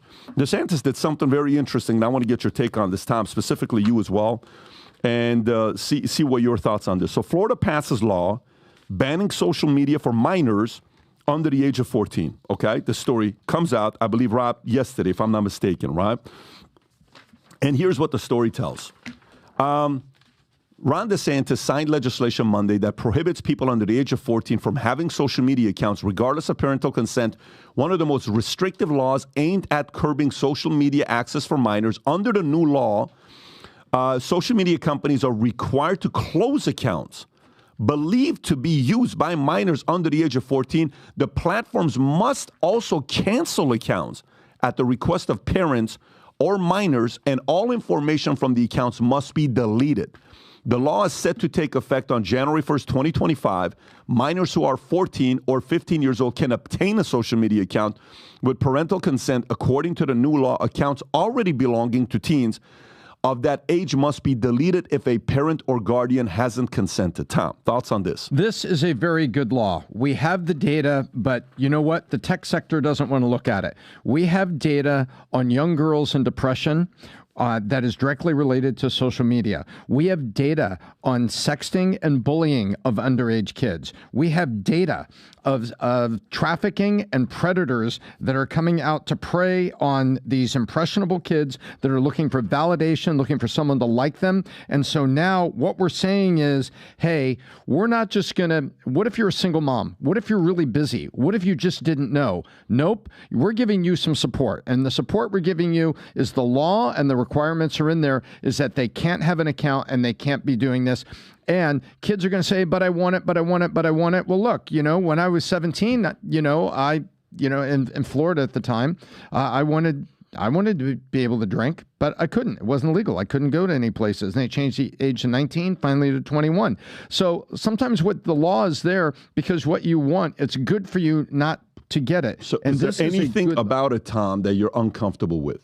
Think the other way around. Like, is there anything for you where you say, I think it's a slippery slope? Or are you like, nope, I'm 100% with it and I support it? I'm with it and I support it because of the data that we have on depression, bullying, trafficking, and predators. We have data. Okay, got it. So, but did you miss, what was the stat for the whole LGBTQ trans chopping of your genitalia off? How much is that going up? There's a lot of influential things in there, but I'm just talking about, we have data on depression, bullying, sex trafficking, and predators. Yeah, no, and I'm all for it, because at 14, what do you, like, you have those parents that just give their kids the tablet or the phone and they just walk away from them. I think it's really, really irresponsible. I think up to 14, it's a great law. We say you can't have a driver's license till you're 16 because there's certain judgments and things that we want to. Rob, where are you with this, Rob? Where are you with this? I have a 14-year-old. I wouldn't want him on social media at 14. So I'm definitely pro banning it for kids under the age of 14. I don't know how old your daughters are, Tom, but my 14-year-old has a cell phone, but he's only allowed to use it when it's the weekends or during the week when he has to contact his mother. Other than that, he's not allowed to have his cell phone because what happens, they get in that doom scrolling where all they do is scroll. Yeah. I don't want that to be his life. At this age, we have to be in front of devices. You run many companies, you have to be attached to your computer, your iPad, your phone. These kids don't need to be. So why are we putting it in their faces now? Rob, all the apps. Mine are 17, 12. I'm on the same page. Yeah, Rob, but the apps that you allow on the phone, that's up to you. Your kid can't go on there and download an app by himself, can he? On the 14-year-old, he can. He has access. I'd have to check. His mother set up the cell phone. Well, that's what I was going to say. Prior to that, we had a thing called a Gizmodo. It was a watch where literally he could only make phone calls to like 4 people, and he could only receive incoming calls from people who knew that number. It was a perfect setup because if we ever needed to get a hold of him, we could call him. But did he you was have not any issues texting. with that or no? Did you like that? No, I loved it. It was fantastic. But it got to the age where all the other kids in school had a smartphone. Dad, can I have a smartphone? Okay, we can have one, but we're going to set up limitations. That's a good point. By the way, I want to give a shout out to Robert. By the way, last week was spring break, and I hope you don't mind I tell the story about the call. His son called him, and he's like, hey, I want to stay and play video games. Can I get access? Rob goes, go outside, kid. Go play. I think I was there when you did that. Yeah, I don't allow, because again, when you get to our age, you have to be inside. You have to work 9 hours a day. Rob. Being outside, that was the best part of being a kid, was meeting other kids in the neighborhood, riding bikes. That's how you form friendships, bonds forever. It's not on the internet. By the way, shout out to Rob and Vinny. You guys do a phenomenal job on Unusual Suspects. For some of you guys that tune into these guys, you guys had 2,700 people live watching last week. Yeah, I'm excited about what you guys do. And Rob speaks there a lot with Vinny. But love you, Rob. Adam, what are your thoughts on this? What do you want to say about this? Well, look, I don't have kids like this, but I'm very close with my nephew. It's like my best friend, 11 years old. I do not want that kid anywhere near social media. All my best friends, all my closest cousins, they all have kids that are in elementaries, middle school. And all I do is I see these kids on their tablets, like, put the phone down. When we were growing up, dude, basketball, football, baseball, hide and seek, just go outside and play. You talked about the potential porn, sex trafficking, weird horrible stuff. Horrible. Obviously, that will eliminate that. Hopefully, those creepers will find a way. There's another side to this. We didn't grow up with social media. We didn't have anxiety and depression and all sort of the issues that young people are dealing with today. We would go outside. We would deal with the real world. You have to be social. You have to be social, not on social media. Yeah, exactly. And that shapes you. This is the most influential, impressionable time of your life. Yep. When you're 6 to 16, let's say. Mm-hmm. And when this new thing that never existed when we were growing up is just pumping stories, algorithms, weird stuff into your life every single day, dude, we have no clue. Yeah. So Rory, my nephew, has an Apple Watch. If he needs to call someone, Apple Watch. There it is right there. I'm sure there's people that are going to object to this. I'm sure social media companies are going to object to this. I'm sure there's going to be backlash. But I got to give credit to Ron DeSantis for a very good idea. Yeah. So I think the only thing is for some people that use the technology that's being managed by the parents and they use it as an album to later on hand it over to them when they're of the age. If those things get taken down, it'll be interesting because that takes a long time to gather and put together. And again, I think it's extreme, but am I more this than against it? 100%. The fact it'll be very interesting for him to do this on who's going to get upset about a decision like this being made when it's made. Can I ask you a question? Yeah. I mean, I'm not sure if you guys heard. PBD's pretty big on social media. You have kids. You have 4 kids. Brooklyn's running around the house being the boss. Mm-hmm. When are you going to allow your kids to start doing stuff on social media? Like having a phone to do stuff on social? All the above. All the above. No. There is no conversation about it. Dylan right now is convinced he's not getting to a phone until he's 16 years old. Okay. You ask Dylan right now what age he thinks he's getting a phone. It's 16 years old. Now, are they probably going to end up something earlier? Yes. Social, zero interest for anything to do with social. When I tell you zero, I mean zero interest for anything with social. I'm not even having a conversation until the age is 14. Zero. I'm not having that conversation until then. And even then, I may skip it, go one more year and one more year and one. The hardest thing is for you, like the other day, I love what Dylan said to one of his friends. I'm around some of his friends, and his friend's like, hey, listen, this is how I did it. Your dad's eventually going to give in. And I'm listening. He's going to cave. And Dylan says, you don't know my dad. I love that. I love that. He said that to his friend. I'm super interested in your take on this specifically as the CEO of Valutainment. Your kids actually have a social media profile. 100% managed by me. That's what I'm saying. It's my... So break that down for me. Yeah, I manage it myself. Okay. Because later on, if they're going to do something with sports, with movies, with docs, whatever it is, they're going to be able to go back. And it's such an easy system to give them an album instead of my phone's got 60,000 pictures, and you have to go through it. I like what Apple does when you just kind of click on a face and you're able to go see all the pictures by that person's face. And I like that. Boom. By the way, I don't even know why my phone has your face here. Check this out. Like I can go to your face. No, I literally have one that I go to. The other day I sent a video to Adam Sunday morning. I was surprised he texted back. I thought he'd be asleep. But so I like that. What time did I text you back, actually, PBD? Pretty early. So that means you didn't party Saturday night? What? Oh, I had a triathlon on Sunday. Okay. I swear. Whatever. A triathlon, not like a drinking thing? But like 3 girls? Or what's 3 girls and alcohol? Like or 3 different dates? I can't reveal my secrets. Yeah. I don't triathlon and tell. Just Snorting, know that I was drinking, screwing. Probably the modern triathlon. Just like you back in the day, Tom. Yeah. Papi Tomas, Italiano. Giggity. Papi Tomas. Okay, all right, so let's go to the next story here. Next story, do we want to go to Diddy? I think let's go to Diddy since we're already in Florida and DeSantis is trying to get social media to be banned. So I don't know if Diddy would be supportive of this. I don't know if Diddy would be supportive of what DeSantis is doing with social media under the age of 14. I mean, he would never have met Justin Bieber. Let's read some of these stories. Guys, very, very weird things happen. Rob, can you play this clip? Out of nowhere, federal agents raid Diddy's L.A. and Miami homes, okay?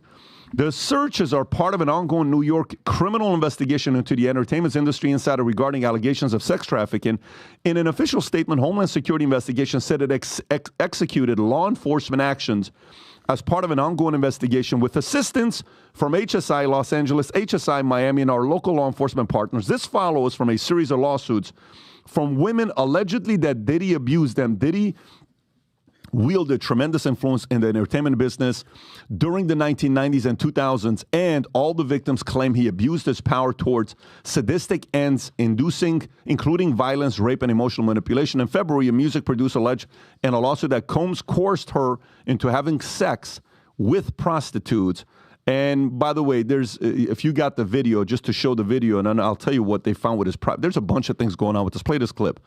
Which house is this? Perhaps being linked to a sex trafficking investigation. Hills. Is that Florida? We got some shots of a few people coming out of the home. That's LA. Those people That's have LA. been detained. Now Look we're at trying that to still house, connect the dots. Holmby We do have Hills some is the neighborhood where Michael on scene Jackson here died. that we're getting this information Is this from. Encino? We were actually the first Why would ones they go like here. this? Look, I'll tell you why.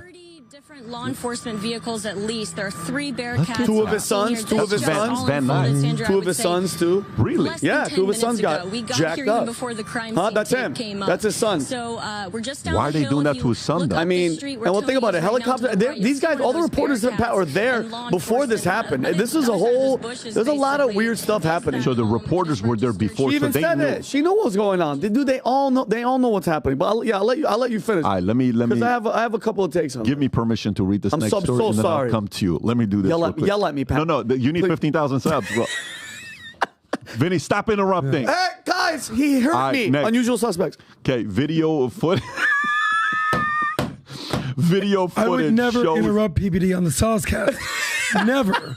Which I'll be speaking about Diddy today at 4 p.m. Okay. But There we go. So video footage, Christian and Justin Combs in handcuffs, which is what you just saw right now. But Diddy's private jet tracked to the Caribbean island of Antigua. Rob, if you want to pull this one up, which Diddy's private jet, Gulfstream 5, owned by Love Air LLC, was tracked to Antigua amidst raids on his L.A. home. And according to TMZ, the jet, which he has used for years, landed on the island, although it's unclear if Diddy was on board. Despite the raids, Diddy was spotted at Miami, Opa-locka, executive airport town we've used, obviously, pacing around the customs office. Reports suggest he was waiting on companions being questioned by federal agents. One source mentions he was said to be never cuffed or taken into custody. The raids conducted by Homeland Security as part of a sex trafficking investigation. So, Vinny, what do you have going on here? And again, this is all allegedly, just like with the terrorist attacks in Russia. Everybody's like, you gotta wait, you gotta let the smoke clear and see what's happening. But if you were gonna ask me, like, it seems as if, well, and by the way, you know that the jet went to the islands. It's weird. Sex trafficking allegations, blah, blah. You go next to the islands where Epstein's island was. It's kind of weird, which the country has no extradition treaty with the U.S., so he can't get sent back here. But anyway, I think, this is me personally, people, when it's set up like this and they're grabbing people and the FBI and everybody's involved, I think people are looking for the tapes, okay? Think about all the footage that Diddy has on all these huge public figures who have been in his home during all these types of sexual acts, including minors, and people are panicking. Remember the Rodney Jones story that we talked about? PBD he brought him to court and was not disputed by anyone. Drugging minors, blackmail, sexual abuse, money laundering, sexual harassment. I'm telling you right now, with that type of assault and and they hit every single house, they're looking for, he's going to be the fall guy. They're looking for all the shit that he has just in case it comes out. Okay. So what you're saying is, that this is more the powers that be. This is more of he's like an Epstein guy that's held a lot of people accountable because he has videotapes on them with 100% blackmail. He's the guy, he's the guy that had all the wildest parties. Think about this. He's the Epstein of hip hop and all these fighters. And I'm telling you, since I was young on the East Coast, he was that guy, and he's been that guy forever. There's a really weird relationship, and you guys could look it up. Clive Owen and him and all these people and all the deaths and all the Whitney Houston involvement when Whitney Houston came in and gave, I think it was Jennifer Hudson, a note, and she was trying to expose them, and then she drowned killed herself, whatever that you want to call it. But I think it's a blackmail operation. But the question is for who? Like, he didn't come up with this stuff by himself. He's a puppet, but who's the puppet master? And who knows? Because they're not saying he's on that jet. But what if they put all the shit, all the tapes, all the information on the jet, and they got rid of it? Rob, it's weird to hit every single spot at the same time. Rob, can you do me a favor? And Tom, I'm going to come to you next on this. Rob, can you pull up for me 50 Cent's Instagram account? And then also, if you can get that Cat Williams video. While you're doing that, I'm going to kind of show you guys a brief history of Diddy's history of controversies and allegations. This is according to Rolling Stones magazine, okay? So CCNY tragedy, 1991 celebrity basketball event organized by Combs at CCNY ends in tragedy with 9 dead. Overcrowding and inadequate security blamed. Combs settles lawsuit with victims' families. Jake Robles shootings in 1995. Altercation outside Atlanta nightclub leads to Robles' death, implicating Combs and Suge Knight. Conflicting account emerged. Combs denies involvement in the shooting. Attacking Steve Stout, 1998. Combs assaults Steve Stout over disputed music video scene, leading to criminal charges. Combs admits wrongdoing, sentenced to anger management class. Club New York shooting, 1999. Altercation in Club New York results in gunfire. Combs and Shine implicated. Combs acquitted. Shine convicted. Combs accused of bribing his driver. Scuffle with J. Cole, 2013. Allegations altercation at MTV VMA party involves Combs, J. Cole, and Kendrick Lamar. Conflicting reports about the abuse, about the cause. Both parties deny a physical fight. Next one. Allegedly punching Drake in 2014. Dispute with Drake outside Live nightclub leads to alleged physical altercation. Combs denies punching Drake, maintains friendship. Fights UCLA coach, 2015. Confrontation with UCLA coach leads to altercation during practice. Combs claims self-defense, no assault charges filed. Gina Hooney alleges abuse, 2019. Combs' ex alleges physical abuse and mental manipulation during their relationship. Accusations of comparing her to Cassie and condoning abuse by Combs' circle. Cassie files civil lawsuit against Combs in 2023, alleging rape, abuse, and intimidation by Combs. Combs denies allegations, settles lawsuit for undisclosed amount. By the way, I'm not going to read all. I'll just tell you all of them. Jane Doe sues for 1991 rape and revenge porn. Diddy faces third sexual assault suit in 1 week. This is 1990, 1991. Third, Jane Doe files lawsuit. Tiffany Red writes an open letter corroborating Casey's allegations. Hulu scraps family's reality show, cancels reality show featuring Combs and family amid sexual assault allegation. Multiple companies sever ties with Combs. Project compared to Keeping Up with the Kardashians. Combs settles with Diago. Sean Combs sues for sexual assault by Love album producer. Authorities raid Sean Combs' homes in Los Angeles and Miami. None of these stories even bring up the fact that we lost two of the greatest rappers of all time, Biggie and Tupac. Both goes back to him. Last night at midnight, 12:30, you know what video I'm watching? I'm watching my interview with Greg Kading. Rob, I'm going to send this to you with Greg Kading. When I showed Greg Kading, because my entire, any of these stories I've not followed closely, but if there's one story I followed, remember three people that events happened in high school that I clearly remember that impacted me as a kid. Magic Johnson getting engaged, Michael Jordan retiring, and Tupac dying. Those three events I clearly remember. And when I think about Tupac dying, and as a guy, just like somebody's curious about JFK assassination, I was curious about what happened with this guy. Rob, I just send you the exact cuts that I have if you want to pull this up. I brought Greg Kading in to find out, because I'm convinced, based on my research, I'm not in this world. I'm purely curious, just like somebody is with JFK assassination. And who is he, Pat? Who is he? Greg Kading was the leading investigator behind trying to find out who killed Biggie and Tupac, and then accidentally he finds out, but they don't have enough intel, and then they remove him from the investigation last minute, and they're like, no, you can go work on something else. Rob, if the video came in, if you can pull that up, there's just a lot of things with Diddy that, while he's looking at that. And I wouldn't be surprised, but I would not be surprised if something happens to him in this thing. Because think about it, all the information, now all the stories, all these girls, everybody's coming forward. You're hearing about the Justin Bieber stuff. Now it's getting to a point, he has to be the fall guy. You got to be the fall guy. They got to find all the evidence, because it's a known fact that he recorded everything, just like Epstein. And can you imagine, Tom, you're hanging out and you get a phone call and you're, let's just say, like randomly speaking, you're Bill Clinton, who's been there 52 times, and somebody goes, hey, Bill, they just arrested him and everything's going to come out and he's going to sing like a canary. Guess what you do? suicide his ass in jail. That's what happens. And and Cat Williams, I know we're going to get there, but Cat Williams said there's God's side, you're on that side, or you're on the other side. Play this clip, and that's what and it then is. We'll go to the other one. God's side and the other side, and we don't care nothing about the other side. Period. All of these big dick deviants is all catching hell in 2024. It's up for all of them. It don't matter if you Diddy or whoever you is, TG Jakes, any of them. All lies will be exposed. That's all. And anyone who takes that the wrong way, know why they take it the wrong way. The truth is the light. The truth is the light.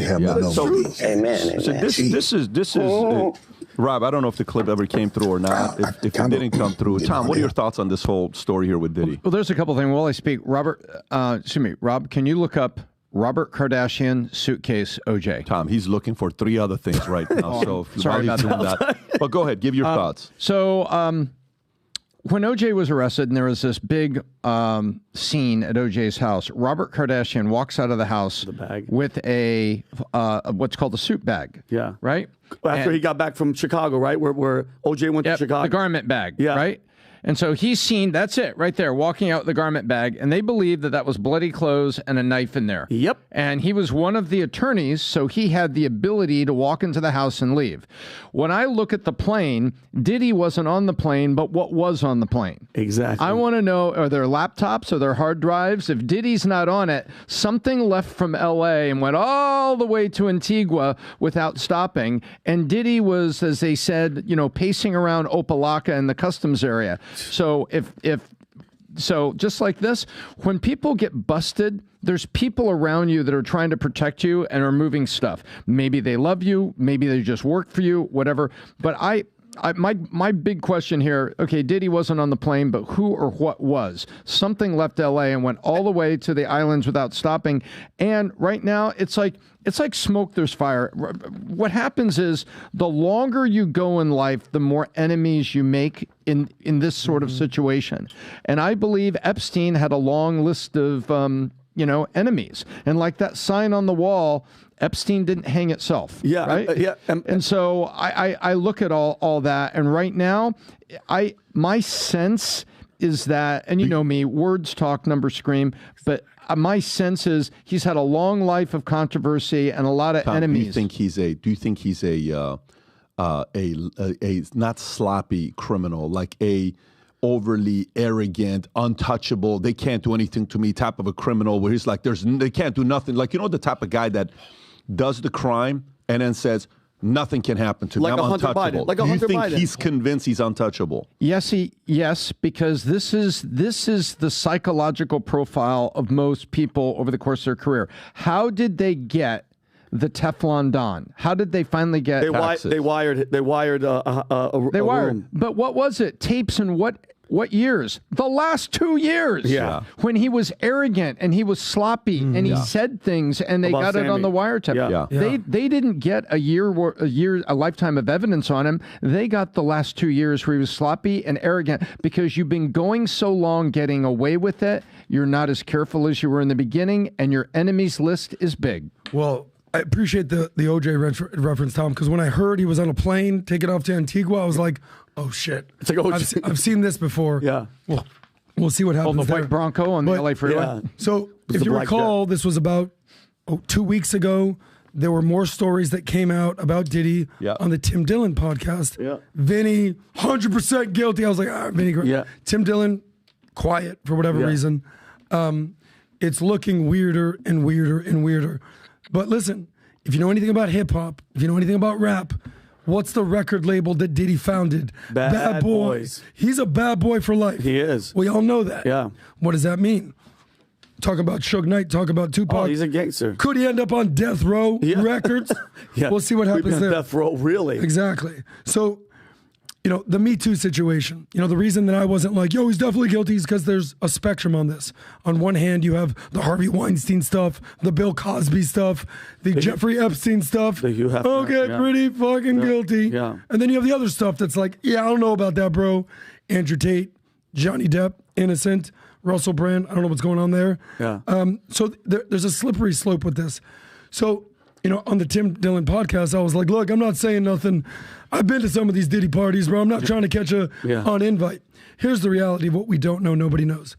I live in Miami. I've lived in Miami my entire life. I've been involved in the Who said they've been through some of the Diddy parties? I have. Oh, okay. He has. Okay. Yeah. And I know girls that, so I have firsthand knowledge from girls that are like, Vinny, you have no idea. And I was like, I don't want to know. So here's the deal. When you go to these parties in Star Island, I've been on Star Island before, told that story about Demi Moore. There's certain places you can go within the house. Of course. Or in the backyard where the party is. You don't get invited upstairs to the master bedroom. So you don't know just because you went to a party. I've been to the Playboy Mansion a few times. I was like, oh, cool, the grotto, go. I'm like, oh, what's up with the mansion? Yeah, you're not going in there, buddy. Yeah. Sorry. So you don't know what's going on in there. I've gone out with the Ciroc guys, the Rock Boys, plenty of times. Diddy's been in the club plenty of times. You don't really know of course what's going on behind the scenes. What we do know is something very weird happened. It went from startup to entrepreneur. Do you ever seen the video of what Diddy makes the call? It's the most famous video. Yeah, he's like, yo, nobody can stop me. I want this like hungry entrepreneur. I was like, dude, whatever he's on, I want some of that. Hungry, adrenochrome. Bible. There it is. Entrepreneur, producer, rapper. I'll be missing after Biggie. Mogul, Ciroc, billionaire, and then sexual deviant. Where did this all come in? Rapist, sex trafficking? Where did all come in? I think you're right. At some point, the power will go to your head. By the way, speaking of power, do you know who Diddy's mentor is? Clive Owen? Nope. Who? Roll the tape, Rob. You've interviewed him. Who's the guy? His mentor? Ray Dalio. Really? Ray Dalio is Diddy's mentor. Why? How'd this happen? They were both on some list, top 100 influential people, whatever it was, years ago. So Diddy's real name is what? Sean Combs. C. Dalio, D. They're next to each other in line. They become friends. Look, I'm not saying anything that Ray Dalio did. Zero. I have no clue. But Ray Dalio is his mentor. At some point, what kind of conversations they have. The bottom line is... Where are you going with all this stuff? I'm trying to track, are we getting to a place? Yeah, like, were you naked in a room in a bedroom? Are you saying that Ray is linked to something with... I'm not saying that, but I'm saying... Like, I remember this interview. I watched this interview. I think Ray is... Ray is one of the smartest guys when it comes down to money. Yep. And he's probably getting close to him to learn. Anybody would love to go and learn from a guy like Dalio. I don't put anything with Dalio on this list. And we had a very interesting conversation that was extremely heated, but I think he's nothing involved in that kind of a mentor. Financial mentor is different than life mentor. Sure. Yeah. I want to categorize that because there's a big difference there. Fully embracing. Dalio also raised $100 million from multiple celebrities to go in a fund. Yeah. And so he sees a guy like that. Hey, have you ever thought about investing in stable money? Are you anything else? Because I want to move on. I'm not correlating the two. I'm just saying if someone is your mentor. Because you've been going for 5 minutes, I'm trying to see where else are we going. I'm stating Tuesday. Okay, no, but go ahead. So Ray Dalio, what else do you have after Dalio? Well, you cut me off. I have no clue where I'm going at this point. What I'm saying is, look, because when you're going, I'm trying to follow to see where you're going with your point because I'm trying to climax. Okay. And I feel like we're doing foreplay for 6 minutes. Here we go. Let's go. I want some penetration here. Let me climax all over Diddy right now. The reality is this: it's a spectrum. When we talked about the Tim Dillon podcast, Vinny was like 100%, 100%. Cool. I still believe cool. In my mind, this is where I'm at. And then, Rob, I sent you some results of a poll. This has now gone from being accusations, the Tate stuff, the sex trafficking stuff. We've all learned they hit you with the sex trafficking stuff, the sexual allegations these are two different stories. No. Where I'm going is this is now being categorized from the Tate stuff, the allegations, to full-on Epstein-type stuff. Well, something different has transpired. When all this goes down and your jet goes to an island that has no extradition to the U.S., you're telling people exactly what the hell's going on. Him on it or not, you know what that means? We can't send for it. That's whatever's there is gone. Yeah. By the way, I love look what the audience says. I'm with them. So, in your opinion, is Diddy guilty? 4,300 people voted. 1 innocent. 55%. 1% innocent. Innocent until proven guilty. That Diddy's family's the 1%. But the point is, the innocent until proven guilty. You're right. Let's see what happens. And let's prove it. This clip to me. That's where I was going. If you can go, Rob, to the video with. Greg Kading. And by the way, before you play this, can you go and type in Greg Kading so people can know who he is? Type in Greg Kading, go to his Wikipedia, okay? Greg Kading is right there, first account, zoom in. So here's who he is. American author, he's LA Department detective, best on working on multiple law enforcement investigated murders of rappers Tupac Shakur and Biggie in the mid-2000s. Many credit Greg Kading and his LAPD task force for 2023 arrest of Dwayne Keefe D. Davis for the murder of 1996 Tupac Shakur. Guess who in the conversations allegedly offered Keefe D. $1 million to take out Tupac? Play the clip. Believe behind all of this is Puffy. You've said this yourself, with $1 million, whether it was $1 million, whether it was $500,000. Tell us a little bit about that. What I believe happened with Puffy was that, again, I don't think he wanted this conflict to get worse than it already was. And if he could figure out a way to quell that, he would. In fact, we have a statement saying that Puffy had reached out to the members of the Nation of Islam to approach Suge Knight and say, hey, let's have a peace treaty, let's squash this thing, but Suge wanted nothing to do with it. So he was trying to get out from under this imposing threat, knowing that Suge held him responsible for the murder of his friend, and whenever he would come to L.A., he knew that Suge Knight was trying to hunt him down. Wow. We have a reported incident, an investigation where Suge Knight had accosted one of his associates at a Christmas party in Los Angeles, and they beat the living shit out of this guy. He almost lost his eye in an attempt for these guys to gain knowledge about where he lived in Los Angeles.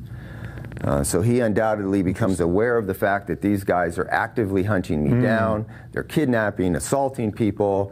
My life's definitely in harm's way. And so I think that out of that desperation and fear, he turned to the streets and said, can you guys kind of handle this for me? What does that mean? Because he knew that Watch this. if you're going to deal with these gang members, then the best thing to do is get their natural enemies to do the work for you. And is that the $1 million? $1 million was on the... According to Keefe D, he says there was a kind of a loose conversations at Greenblatt's up on Sunset, in which Puffy allegedly tells Keefe D, listen, I'm gonna, whatever it takes to get these guys off my back, I need you to take care of them. He says we wanted $1 million. Diddy's like, whatever. But again, I have to couch that with the understanding that he was in fear for his life.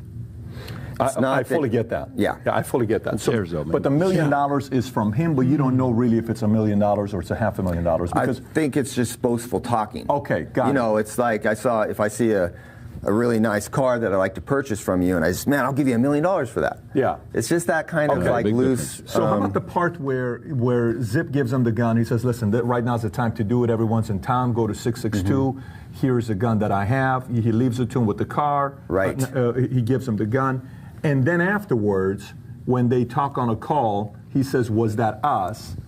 And they're on the call together listening, and Zip says, yes, that was us. Keefe says, yes, that was us. Yes, that was us. Yeah. Keefe says that was us. And then he says, we'll take care. Zip says, we'll take care of the money. 6 weeks later, he's not getting the money.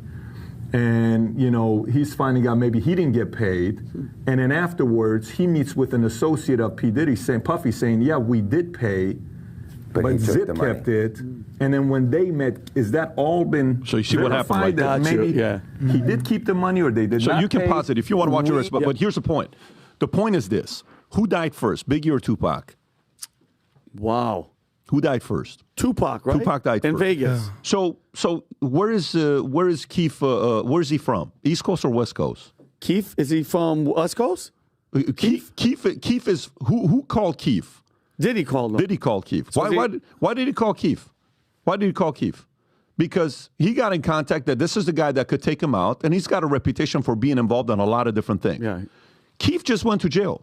According to AP News, can he go up? I think 2023 he went to jail, Rob. If you can go When did Keith go to jail? Very recent, right? A couple months ago. So here's a guy that goes to jail. Tupac murder trial delayed. And anyways, there's an AP News that Keith gets arrested. So, but why would Keith kill Tupac? Why would Keith go out there and why would he do that? Why would he go do something like that? Would he do it for free? No. What is his animosity? A guy like that is going to do a job like that based on what? Go to his profile. Okay, right there. Last living suspect of 1996 drive-by shooting of Tupac Shakur, indicted in Las Vegas on murder charge. But why would he do that? What's his motive? Money? It's either because Tupac said something about him, which he didn't, or it's because he's getting paid 100%. To go take somebody out. So who paid Keith? So why is Keith going, but the guy that paid Keith is not going? Where is that involvement? So my interest, as much as these stories we read about, I still want to know what happened to the greatest rapper of all time. And I'm not happy with what this guy did. I think he took out both. Again, I don't know the exact. It's my opinion. I think this guy, based on what I've read and the investigation I've done, I think he was behind both Biggie and Tupac, and that changed the dynamics of hip hop. And I don't know. I'm not a. I don't even follow any of these stories. My pure interest was with what he did to Tupac and Biggie. And I'd like to get to the bottom of that because the guy's still around. I want to know what this guy did to those guys. Yep. Not a fan of what this guy did either, by the way. Yeah. Just some food for thought about hip-hop. Like, for our younger audience, under 30, I don't know if you guys have any idea how big that East Coast, West Coast beef was in the 90s. Communism had just failed. It was no longer communism versus capitalism. It was pre-2000. It wasn't as contentious as it was Republicans and Democrats. That wasn't a huge narrative at this point. Eastern, Western civilization, clash of cultures wasn't a thing really until 2001. In the 90s, East Coast, West Coast beef, Suge Knight, Diddy, Puffy, Tupac. Talking shit at the Source Awards. Come to death row. It was the number one beef in America. It consumed us. Yep. So everything that's going on there was the biggest story in the world at that point. Yeah. So apparently the CIA, there's a big story that came out where the CIA was involved with making gangster rap gangsters so they would kill each other. That was a story. But anyway, look, the point is, obviously, we're watching all this stuff to see what's going to happen with Diddy. But this guy's got a rap of just doing a lot of shady. I mean, it's unattractive, and even the demeanor. It's not hard to watch someone's demeanor on how they behave, and how they do certain things. We'll see. I mean, again, innocent until proven guilty, but there's something going on right now. We'll see what happened there.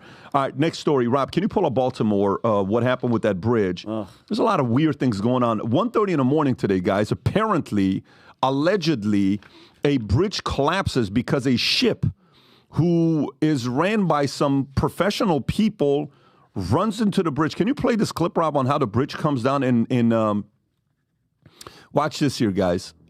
Go back a little bit. Watch this. Boom. Slow motion. Oh, my God, bro. Bridge goes down. It's 40 degrees outside. That water is 30 degrees. Some are saying the bridge didn't hit anything. Some are saying it did. Even the captains that have been doing this for the longest time, Rob, what did they say with the experience that they have? You were saying something, the fact that they've been doing this route for a long time, the captain has been? Yeah, I believe that Baltimore Harbor is their main harbor, so they navigate that daily. They navigate that daily, and this happened at 1:30 in the morning. The number that I saw, I think it was what? Let me read this number to you on what it was, 20 people. So where's that story for Baltimore Bridge collapses? It says page 5. It's on the addendum, Pat. Yeah, so video ship Dolly rams into Francis Scott Key Bridge, causing it to collapse, prompting Maryland Transportation Authority to issue a warning against using the Interstate 695. Kevin Cartwright was from Baltimore City Fire Department, describes it as mass casualty, multi-agency incident with potential victims in the water. The bridge collapse disrupts both shipping and road transportation, impacting one of the busiest ports on the East Coast and severing a crucial link on the major highway in circling Baltimore. The vessel involved, Dali, registered in Singapore, carrying approximately 4,900 containers, arrived at the Seagrid Marine Terminal in Baltimore after delivery to Port of New York, New Jersey. The incident halts shipping operations, affecting the bustling port, which in 2023 handled the highest volume of autos and light trucks in U.S. for 13th consecutive year. So kind of weird when you're seeing this. I think 20 people, can you find out how many people fell in the water? I think 20 people Some people late at night is typically when they work on that bridge, based on what I read earlier this morning. Do we have any stories on how many people fell in the water? Is there like an update on the story? Vinny, what are your thoughts? I saw a couple of reports that the ship it changed its course approximately 2 minutes prior to hitting the bridge. The lights go out twice right before it goes on. Some people, I mean, and again, we don't know, but some people are saying it could be a cyber attack. This is the most traveled cargo for like cars and all that stuff. Yeah. This is going to disrupt this path horribly. Like something at this magnitude, it doesn't. I don't think this is like a whoops. The power went out and I just crashed into something. I think there's something deeper that's going on with this story. Well, speaking of something deeper going on, who is the Secretary of Transportation? Pete Buttigieg. So, look, Pete Buttigieg just had almost honestly the highlight of his career during the State of the Union when Joe Biden singled him out and he was like, dude, you're killing it. Like, Pete Buttigieg had a big smile, everything that's going on. Look, I'm sure there's a ton of stories to go here. This situation here, your story with East Palestine, I want to know what Pete Buttigieg has to say here. Like, if you ask any major Biden supporter, give me his accomplishments, they'll always point to the bipartisan infrastructure deal. Oh, I don't know what's going on, guys, but these things, they need to be looked at. You know what that reminds me of? You said it a couple weeks ago. Remember the beginning of that movie, Barack Obama and Michelle Obama? What was it? Leave the world behind. What's it open with? The ship that's coming. The ship is just coming, and people are like, what's happening? Because it was an attack, cyber attack. Interesting. That right there looks to me, how does it just boom, change course, lights go out? That looks that's like you nailed it too, Adam. An infrastructure attack.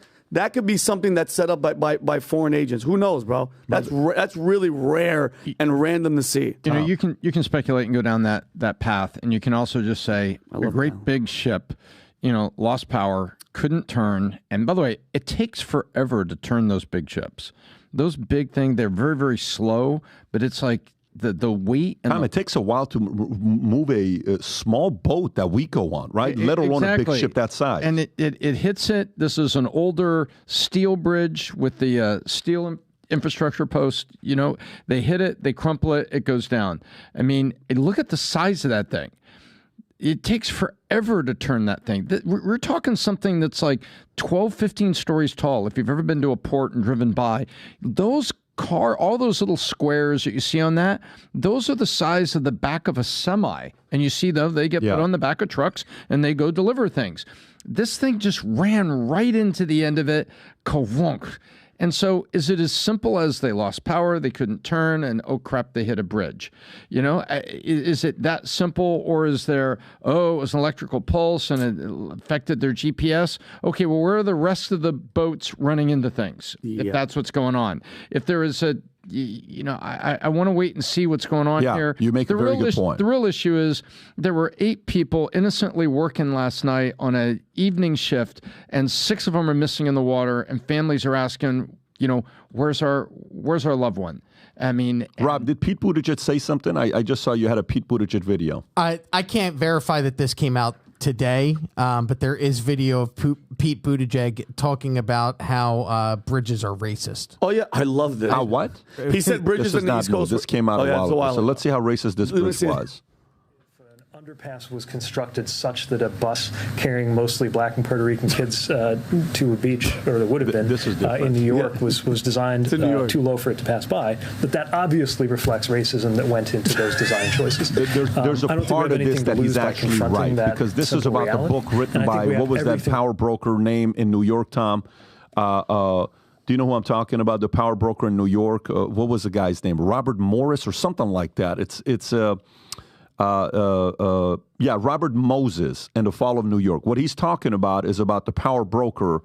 It's a different bridge. He's talking about how they try to keep people away from certain communities by keeping the bridge so low that it couldn't go under it. There is actual some credibility behind it. So they couldn't bust children this way and that way. He's actually pretty accurate on that part. All you have to do is read this book and you'll see this guy was maybe the most powerful man in New York ever that wasn't actually the governor. But, okay, so that's the Baltimore. Unfortunately, hopefully we'll get a little bit more story on what's going on with that there. Let's go to the next story. Ohtani. Little weird. on what's going on with Ohtani. So here's a guy that gets a $700 million contract from the Dodgers. Tom is sitting there thinking the Dodgers are going to win back to back to back to back to back. He called me crying. With an incredible organization and people that they've put together. And then this weird story comes out with Ohtani and the interpreter, and it's changed so many times.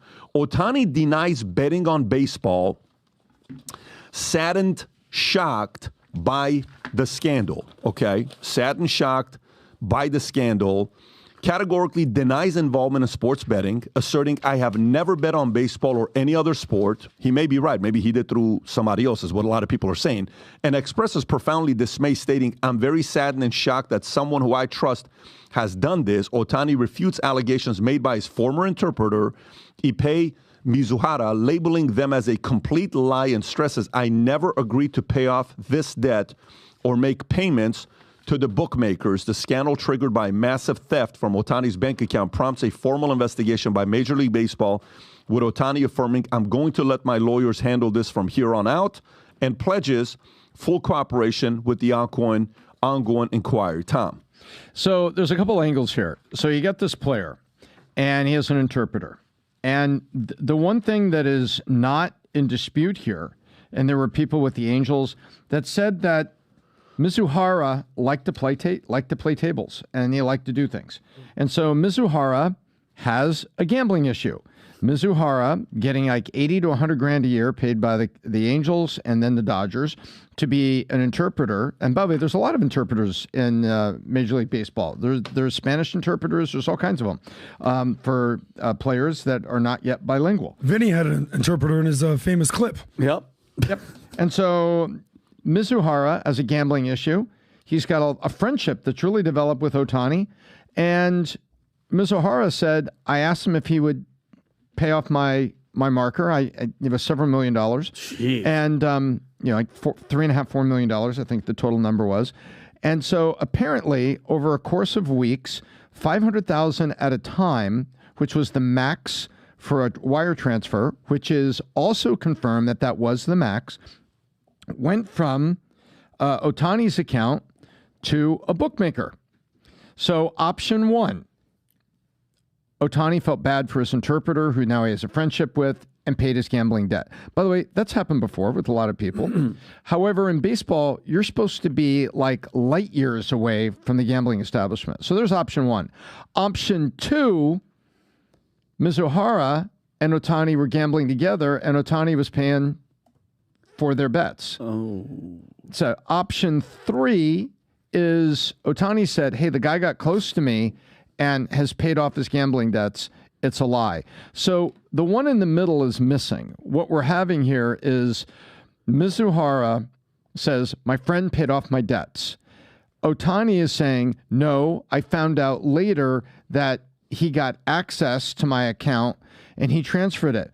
The problem I have with Ohtani's story, Pat, is it was multiple transfers over 3 weeks. And what is he gambling? Like, I get it. So if you stole it from somebody, wouldn't you notice, or the business manager say, hey, Ohtani, what'd you buy? You buy another Ferrari? Why? Yeah. 500,000 just went out. Oh, there it goes again. 500,000 went out. Wait, it's 3.5 now. Are you making payments on a Varun? No. Yeah. So Ohtani is saying, nope. My lawyers will talk to Major League Baseball. I want nothing to do with this. I'm here to play ball. And this guy stole from me. Mizuhara says, wait a minute. I'm just saying that I had a gambling problem and Ohtani paid my bets. And we're going to find out, hopefully, from Major League Baseball. However, Major League Baseball doesn't have the best track record with gambling. Major League Baseball is very good at protecting Major League Baseball. Major League Baseball frequently leaves players and owners out swinging in the wind when things happen, and sometimes takes steps that are kind of outside the lines. I mean, we've seen that happen. So I think there's something that's really got to come out here. And my gut, Pat, is that the Mizuhara story is probably the one. Hey, man, you got to help me with my bets. We've been friends like 8 years and everything. What? Oh, my gosh, this is expensive. Well, I'll transfer it for you. I can only do $500,000 at a time. Got it. I pay it off. Yeah. What do you think? So you make very good point. There's a couple weird things here. when you look at this. And I was looking at a bunch of different things and reading a bunch of different things. So Ohtani, first of all, says he doesn't speak English, but he does. Okay? Mm-hmm. So the interpreter is there, but he speaks English. So Rob, you can Google this and say, does Ohtani speak English? Well, he actually does speak English. Choppy, but yes. Yeah. The interpreter says he went to UC Davis and got a degree there, but no, he never went to UC Davis to get a degree, the interpreter. That was fabricated, so it's not a true. Right here, there's a story from Sports Illustrated. Ohtani can't speak English, but he is more comfortable in his first language. Normally, he has his interpreter with him whenever he addresses a more American audience. However, during his acceptance speech for his MVP award last night, Ohtani surprised everyone and spoke in English. And by the way, that was 2 months ago when he said that, right? Next, these two have been friends since they were kids. Like, literally, they've been friends since they were kids. Mm-hmm. And Ohtani, strangely so, was at the March Madness game in 2019. That is 5 years ago, right? So why was Ohtani at March Madness game in 2019? Some are saying, well, you know, March Madness is all about gambling, and maybe he has this and he has that. Okay, no problem. That's totally fine. Last but not least, the way to look at it, Pete Rose reacted to this. Rob, do you have the clip of Pete Rose reacting to this? If you don't, let me send it to you. You should be able to find it on Twitter. If you just type, right there, that's the one right there. Go ahead and play that clip. Watch this. Hey guys, Matt Thrash here, enjoying some March Madness with my great friend Pete Rose. And we were talking about the current goings on in baseball right now, and Pete wanted to mention something. Well, back in the 70s and 80s, I wish I'd have had an interpreter. I'd be scot-free. He would have been there. free. You have it from the Hit King. So here's now where Major League Baseball is in a pickle, okay? Because you potentially have the modern-day Babe Ruth. Closest thing we've ever had to Babe Ruth is Ohtani. Correct. Okay? The guy can pitch and win a Cy Young, and the guy can hit and potentially win a Triple Crown. Wow. This is a very weird type of an athlete, once in a lifetime. So guess who doesn't want to lose a guy like this? The Major League Baseball doesn't want to lose a guy like this. So if you investigate this and all of this stuff comes true that he did, what are you going to do then? Are you going to suspend him for a season and have the league lose him for a season? Maybe, maybe not. What did you do with the Houston Astros? Did you ever take the World Series away from them, Rob Manfred? No, they didn't. You never did, right? You punished two coaches and you let the owner go. And all the players. What do you mean everybody? But they kept, and he knew, right? What did Aaron Judge say about that? What did Dodger players say about that? What was their reaction? Because Yankees were like, dude, that should be ours, 100%. Right? 100%. The Dodgers could even argue that should be ours, and you know they were cheating. Nothing. They moved on. Now, power to the Astros. Respect to them. They came back and they won afterwards, saying, no, we are really a good team.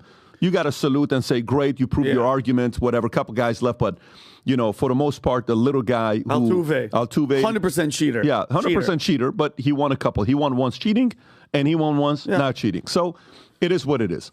So, but this could be a little bit tricky, because if they know all of this stuff happened and everybody else knows, and they do nothing to Ohtani may be the reason why Pete Rose ends up in the Hall of Fame. Oh, that'd be so great. That would be the weirdest thing on where the MLB has to sit there and say, hey, you're going to do this, but you're not going to put Pete Rose, the all-time hits leader in the history of baseball that would always jump and slide in face first. You're not going to put that guy in there? Okay, what's the difference? But there's a lot of weird things going on with this. I'm very curious to know how Manfred's going to handle this entire situation. Adam. Here's my biggest beef with the MLB. Like, now, I do not even watch baseball at this point. I love basketball. That's what I watch. I'll watch, some football. Maybe I'll watch the World Series. Growing up, dude, 86 Mets, forget about it, okay? Then I grew up in Miami. Marlins, 2 World Series. New franchise, amazing. Since the steroids era, arguably dozens and certainly top 5 players are not in the Hall of Fame. Pete Rose is a top 10 player of all time, not in the Hall of Fame. Barry Bonds is a top 5 player all time, not in the Hall of Fame. Mark McGwire, what they did for the sport with Sammy Sosa during that home run race, what was that, 1998? Ridiculous. Rafael Palmeiro. We had Roger Clemens here on the podcast. I don't think he's in the podcast. Hall of Fame. Is he not? No, he's not. Okay. These are the greatest players of our generation. They've signed our walls here, not in the Hall of Fame. Pete Rose should be in the Hall of Fame. So let's say he is found guilty of something. Mm-hmm. He is arguably the Babe Ruth of this generation. Hitter, pitcher, beast. Now, this guy doesn't go in the Hall of Fame. Something's very weird with baseball. Very freaking weird that the best players don't end up in the Hall of Fame. All right, so there you have it, Tom. Final thoughts, baseball. I Anything? think you got to let it play out, and this is when sports gets dirty, which is incredibly disappointing. But we're going to let it play out. On a good note, on the other side, Trevor Bauer is making progress. He had a game recently where he went up against the facing the Yankees. Obviously, it's not Major League Baseball, but he was pitching 96, 98 mile an hour pitches, nasty slider, 3 scoreless innings. And he's trying to prove a point that listen, man, put me in, coach. I'm ready to play. Pay me the minimum $720. Just give me a shot. And I know a couple teams. I know one specific team that would benefit from having a guy like this on their team. But we'll see. We'll see what's going to happen there with that. Let's move on to the last story before we wrap up. Okay, so Daily Wire announces that they fired Candace Owens. Commentator Candace Owens is fired, with Jeremy Boring puts the tweet out there that this announcement was made, and the world lost their minds. And some say, well, we knew this day was coming. There's no way in the world this was going to be kept the way it was handled, wasn't fair, wasn't this, wasn't that. But let me kind of read it to you here. There will be no more Candace Owens at Daily Wire amid claims the conservative commentator promoted anti-Semitic rhetoric. This is New York Daily News, by the way. The right-wing political website announced Friday it has severed ties with Owens, known for support for Trump and Kanye West, famous for their own controversial comments. Daily Wire and Candace Owens have ended their relationship. Co-founder Jeremy Boring wrote on social media, and Owens puts out there saying, I am finally free, she said in recent months. Owens cited a firestorm of backlash with her anti-Semitic commentary about the United States role in the ongoing war. Look at the words they're using. I know, in these anti-Semitic. They love that word. Owens also floated claims that with a small group of Jewish in Hollywood and Washington, D.C. were involved in something sinister. Okay, so now Newsweek. Keep in mind how they're all reacting to this. Candace Owens says she cannot be silenced after the Daily Wire exit. Daily Wire CEO blasts Candace Owens after Christ is King. This was a little bit of a weird tweet, Rob. Can you pull this up of Jeremy Boring, that Christ is King, and is this the one? Yeah, so how is saying Christ is King anti-Semitic, says the CEO, Jeremy Boring of Daily Wire. We've had him on. I actually really enjoyed the conversation we had. The same way anything becomes anti-Semitic when it is used for the purpose of expressing anti-Semitism. It's like asking, how does a shovel become a murder weapon? When it is used to murder someone, this isn't hard. A shovel is not innately a murder weapon. Saying Christ is King is not innately anti-Semitic. It's all about how a thing is used. Saying eat some cornbread is not racist if I say to my 3-year-old when she is refusing a dinner. If I start saying it to a response on X post by black commentators I don't like, it has taken on a meaning beyond what is innate. In other words, it is connotatively racist, not how do you pronounce that word? Denotatively? Denotatively racist. So too, Christ is King may be anti-Semitic in connotation while not in denotation when it is used to express anti-Semitism. When did this become so? It has always been so. It is so, yes, innately. Additionally, saying Christ is King for an evil purpose, like using it as a weapon to express your, I mean, it's just what like, the hell you could have stopped a long time. That's a ChatGPT. That's asking ChatGPT. Buddy. So that's asking ChatGPT. Anyways, I haven't commented on this. I'll give my thoughts here. Vinny, what are your thoughts about what's going on here with Daily Wire and Candace Owens? I just think, like you said, and listen, let's all be honest with each other. I still, to this day, have not found one person, not one, that can have any critical, negative thoughts about what's happening with Israel and Palestine and not be thrown under the bus and considered an anti-Semitic. It's as if Israel can't do anything wrong. And if you do say one thing about Netanyahu or you say something about the tactics, it's automatically you're anti-Semitic. What's happening, that Rabbi Shmuley, who is just, the more and more he speaks, the more and more people are turning away. Look at this embarrassed. This is the video that he made. Okay, by the way, he's a rabbi, and I wanted to ask you, Adam, because I literally, genuinely have zero idea. I'm a Christian. Our priests are, they're not allowed to be involved with writing sex books or selling lubes or whatever the hell his sex shop. Play this clip. First, see this clip, This guys. is what he does.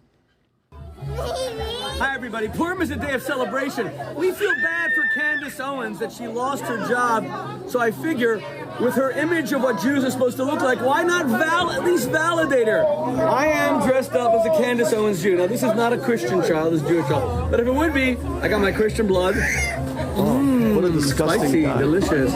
I got my Jewish nose. I have filth, because Jews are all filth.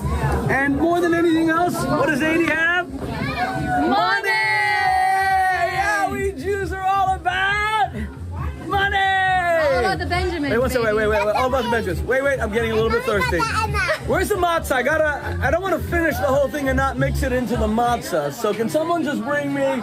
She did say that I was getting. What a weird liked that this, tweet. by the way. It's kind of disturbing. You go on the bottom on the clip. There's videos of him grinding a 12-year-old boy sitting on top of grinding boys. Like, by the way, those kids. What do you think those kids are saying and thinking? And it's like, bro, if you followed what Candace was saying, if you followed this entire story, all she was asking was questions. And she was also saying, you know what? What's going on? When is enough? How many innocent children have to die? The fight that this guy's been going after Candace, because, again, you cannot say anything. You cannot Rob, be critical. can you pull up the clip of how this got started? I think this got started with Ben Shapiro being recorded on camera. Yep. Standing on the table. I don't with know the what shoes on. Can you pull up that clip? I think that's how this whole thing started. I don't know if you'll find it or not. While you're looking for that, Tom, what are your thoughts about this here? So I don't want to talk about that rabbi and that disgusting caricature that he portrayed there. If anybody did that about any other group in any other way, you'd be subject to such response and even attempts to cancel and all that. So let's set that aside. I look at it this way. Jeremy and Ben run a media company. They're the bosses. They employ Candace. Candace does her shows. Jeremy and Ben have positions on things in their media company. Candace ends up counter to Ben on some positions. The CEO can say, you know what, Candace? You have the freedom to say what you want, but on our show here, on that, I disagree with you. And you know what? I disagree for the following reasons. You know what? Maybe this isn't the best place for you. Happens at Salem Broadcasting. It happens at a lot of places. That's how Rush Limbaugh ended up on his own network. This happens in media all the time. Good CEOs go behind closed doors and sit down with people and say, maybe this isn't working out. Maybe we shouldn't do this. Why don't we take care of it like this? Instead, I fault Ben. You're the founder or co-founder, whatever you and Jeremy refer to that as, and you were the CEO or are the CEO or have the influence of the CEO, and you make a comment about one of your employees in a public way. And suddenly you spark and this thing spills out in public. And I don't think that was particularly good management. And I don't think that was particularly good leadership. And it ends with the employee leaving. I kind of boil it down that simple, Pat. And what about Tom when she says Christ is king? Where do you see the anti-Semitism? No matter how she did, all she did was post that. All the rest of the subpoints, how they play out, it's going to be, oh well, that's like this or this is like that. That's like this. Once you play it out and you start what I call phrase picking and saying, well, that on that day in that way was anti-Semitic, or this in this day wasn't very nice, or this on this day wasn't supportive of leadership. You know what no one is saying? No one's backing up and saying, hey Ben, hey Jeremy, you're running a company. Aren't you the leaders?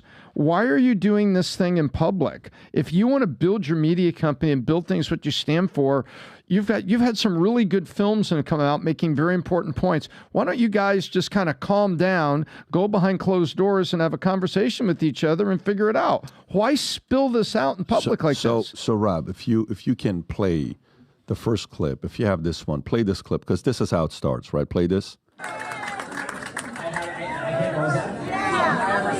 Yeah, and she still works for my company. And I think she's been absolutely disgraceful. I think that her faux sophistication on these particular issues has been ridiculous. It's not faux sophistication, it's ridiculous. Everybody can see the moves that she's making and the things that she's saying, and I find them disreputable. So then, right after this, comments are made the next day. She's on Tucker Carlson. And this wasn't obviously planned. You don't just go on Tucker Carlson the next day because Tucker's got a schedule, she's got a schedule. This was probably booked 6 weeks or 2 months in advance. Like we had Dave Rubin the other day, the day before. The market's like, oh, did Dave reach out to come on today? No, we had Dave booked how many weeks prior to that, Rob? Like it was a while, about a month. About a month prior to that he was booked, and he came with the calendar. Play this clip here with Candace. Call somebody, quote, absolutely disgraceful, particularly a coworker, seems like a pretty big step. What? And I really don't know the background here. What is that about? You know, there isn't much of a background. I saw the video when everybody else saw it when I woke up. No one warned you about it. Nobody warned me about it. It looks like maybe he didn't know he was being recorded. It looks like it was some sort of a private event. I got no clarity on the issue that he was particularly speaking on. And in what was said, I can't respond to it beyond what he's saying because it's just ad hominem attacks. I don't know. Yeah, because it's not, we disagree or, I don't think she's correct or maybe she doesn't know what she's talking about. It's absolutely disgraceful. Yeah, exactly. And so I can't respond to it on a level of intellect because there's nothing that he has expressed, at least in that short clip, that he fundamentally disagrees with in terms of what I said. But I will say that I'm not going to respond with the same ad hominem attacks. Yes. I don't think it helps further discussion. And if that was me that was caught on a video saying that about colleagues that I work with, I would be embarrassed. So I think that the video speaks more to Ben's character than it speaks to mine. Has he texted you to apologize or explain or anything? No, nothing. I haven't heard a single word. It just was sort of something that he said. And you know what? Ben and I have many disagreements, so I don't think that that's particularly something that's interesting. We disagreed on the COVID vaccine. We disagreed on Ukraine and Russia. He has taken virtually every stance that has been the opposite of mine on every issue over the last 5 years. So I don't think that that's particularly remarkable. Vaccine. Really, I didn't remember that. Yeah, he was pro the COVID vaccine. I'm anti the vaccine. I'll give my thoughts. And then, Adam, I'll come to you. Sure. Okay. So here's kind of how I process this. I enjoy watching Candace a lot. I enjoy watching Tucker, and I enjoy watching Ben Shapiro. There's been things I've agreed and disagreed on with everybody. When you see something like this happen, you don't want to see something like this happen. But it's from more the strategic standpoint. When I watch this, I see a couple different things. One is the way this was handled, with Candace saying what she said, and then privately calling her out disgraceful in an event, and you guys disagree on certain issues politically. Okay, no problem. There's nothing wrong with that. That's okay. We sit here on the podcast today, me and Adam disagree, and then Adam and Vinny will disagree. Adam and Vinny, whatever it is, we'll have the disagreements. We'll hash it out. We'll move on, and it's totally fine. Ben Shapiro, to me, like I said to Dave Rubin, is a number one voice for the Jewish community worldwide. I don't think he's got a louder voice. Nobody's got a louder voice than he does. Very influential. But Jeremy Boring, it's a different story if the CEO, Jeremy Boring, putting himself in a position like this, that he defends automatically Ben Shapiro and, the positions she takes with Christ is King. There's so many different elements here to unpack. Christ is King. Okay, people can have differences in their faith. You can have a difference in your faith on what you think with Jesus, what you think with, Jews, Christians, Scientology. I was in an office for 3 years, and I was working with half the office were all Scientologists.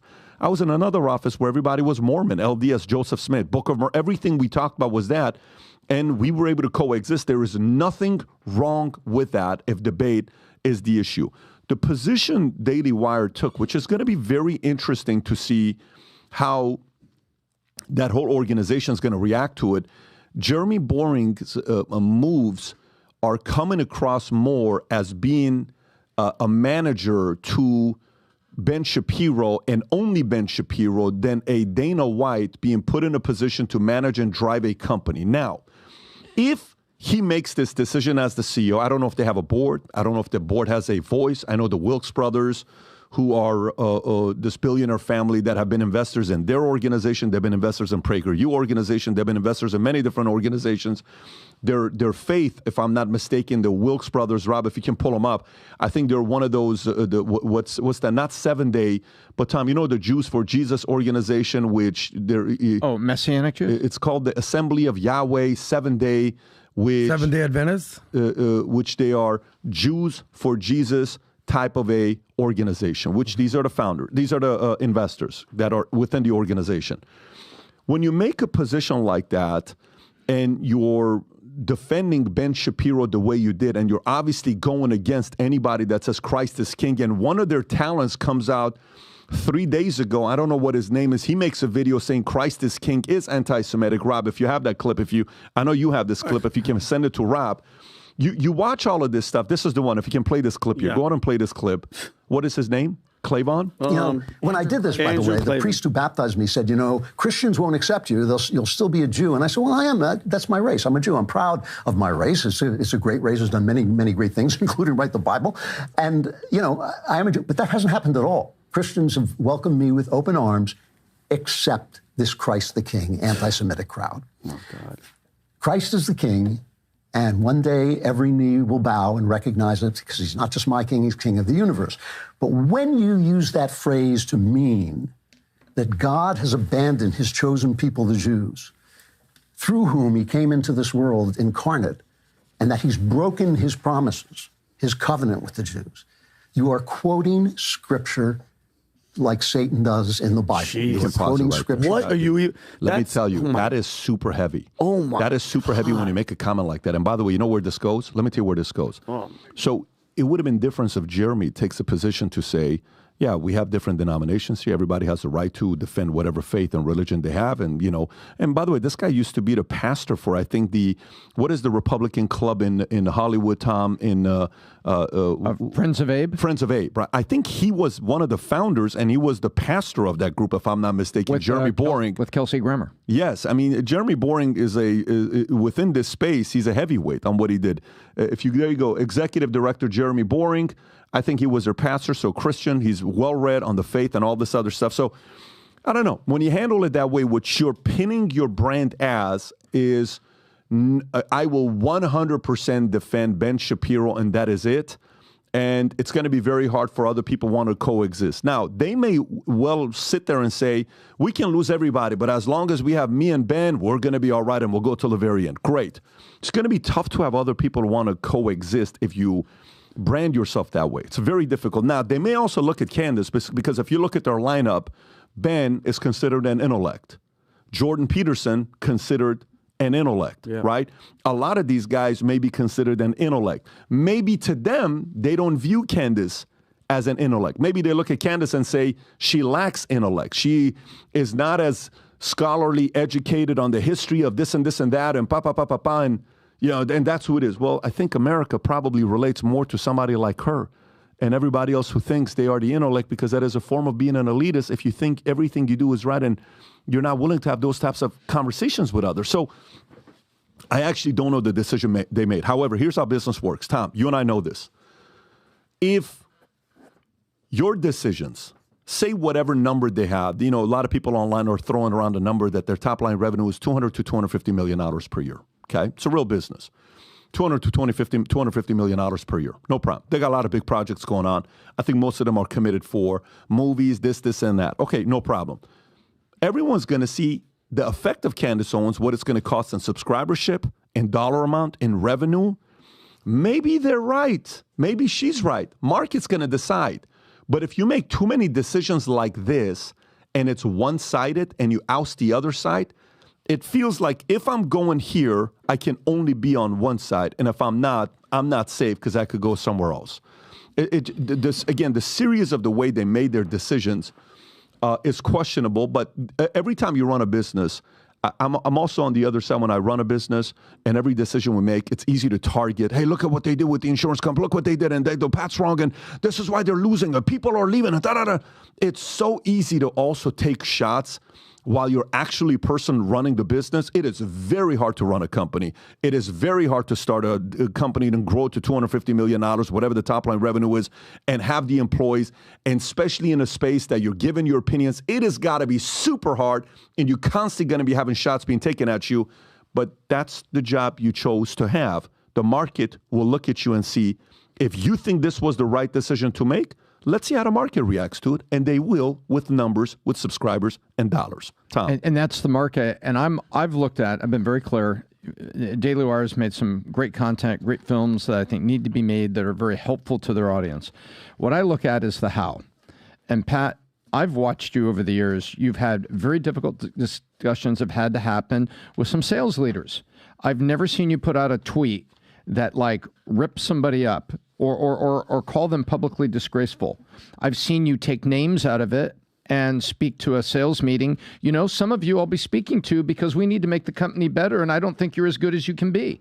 I've heard you say things like that. That's a general statement where everybody sits back there. Boy, I hope that's not about me. Maybe I should reflect on how I'm doing.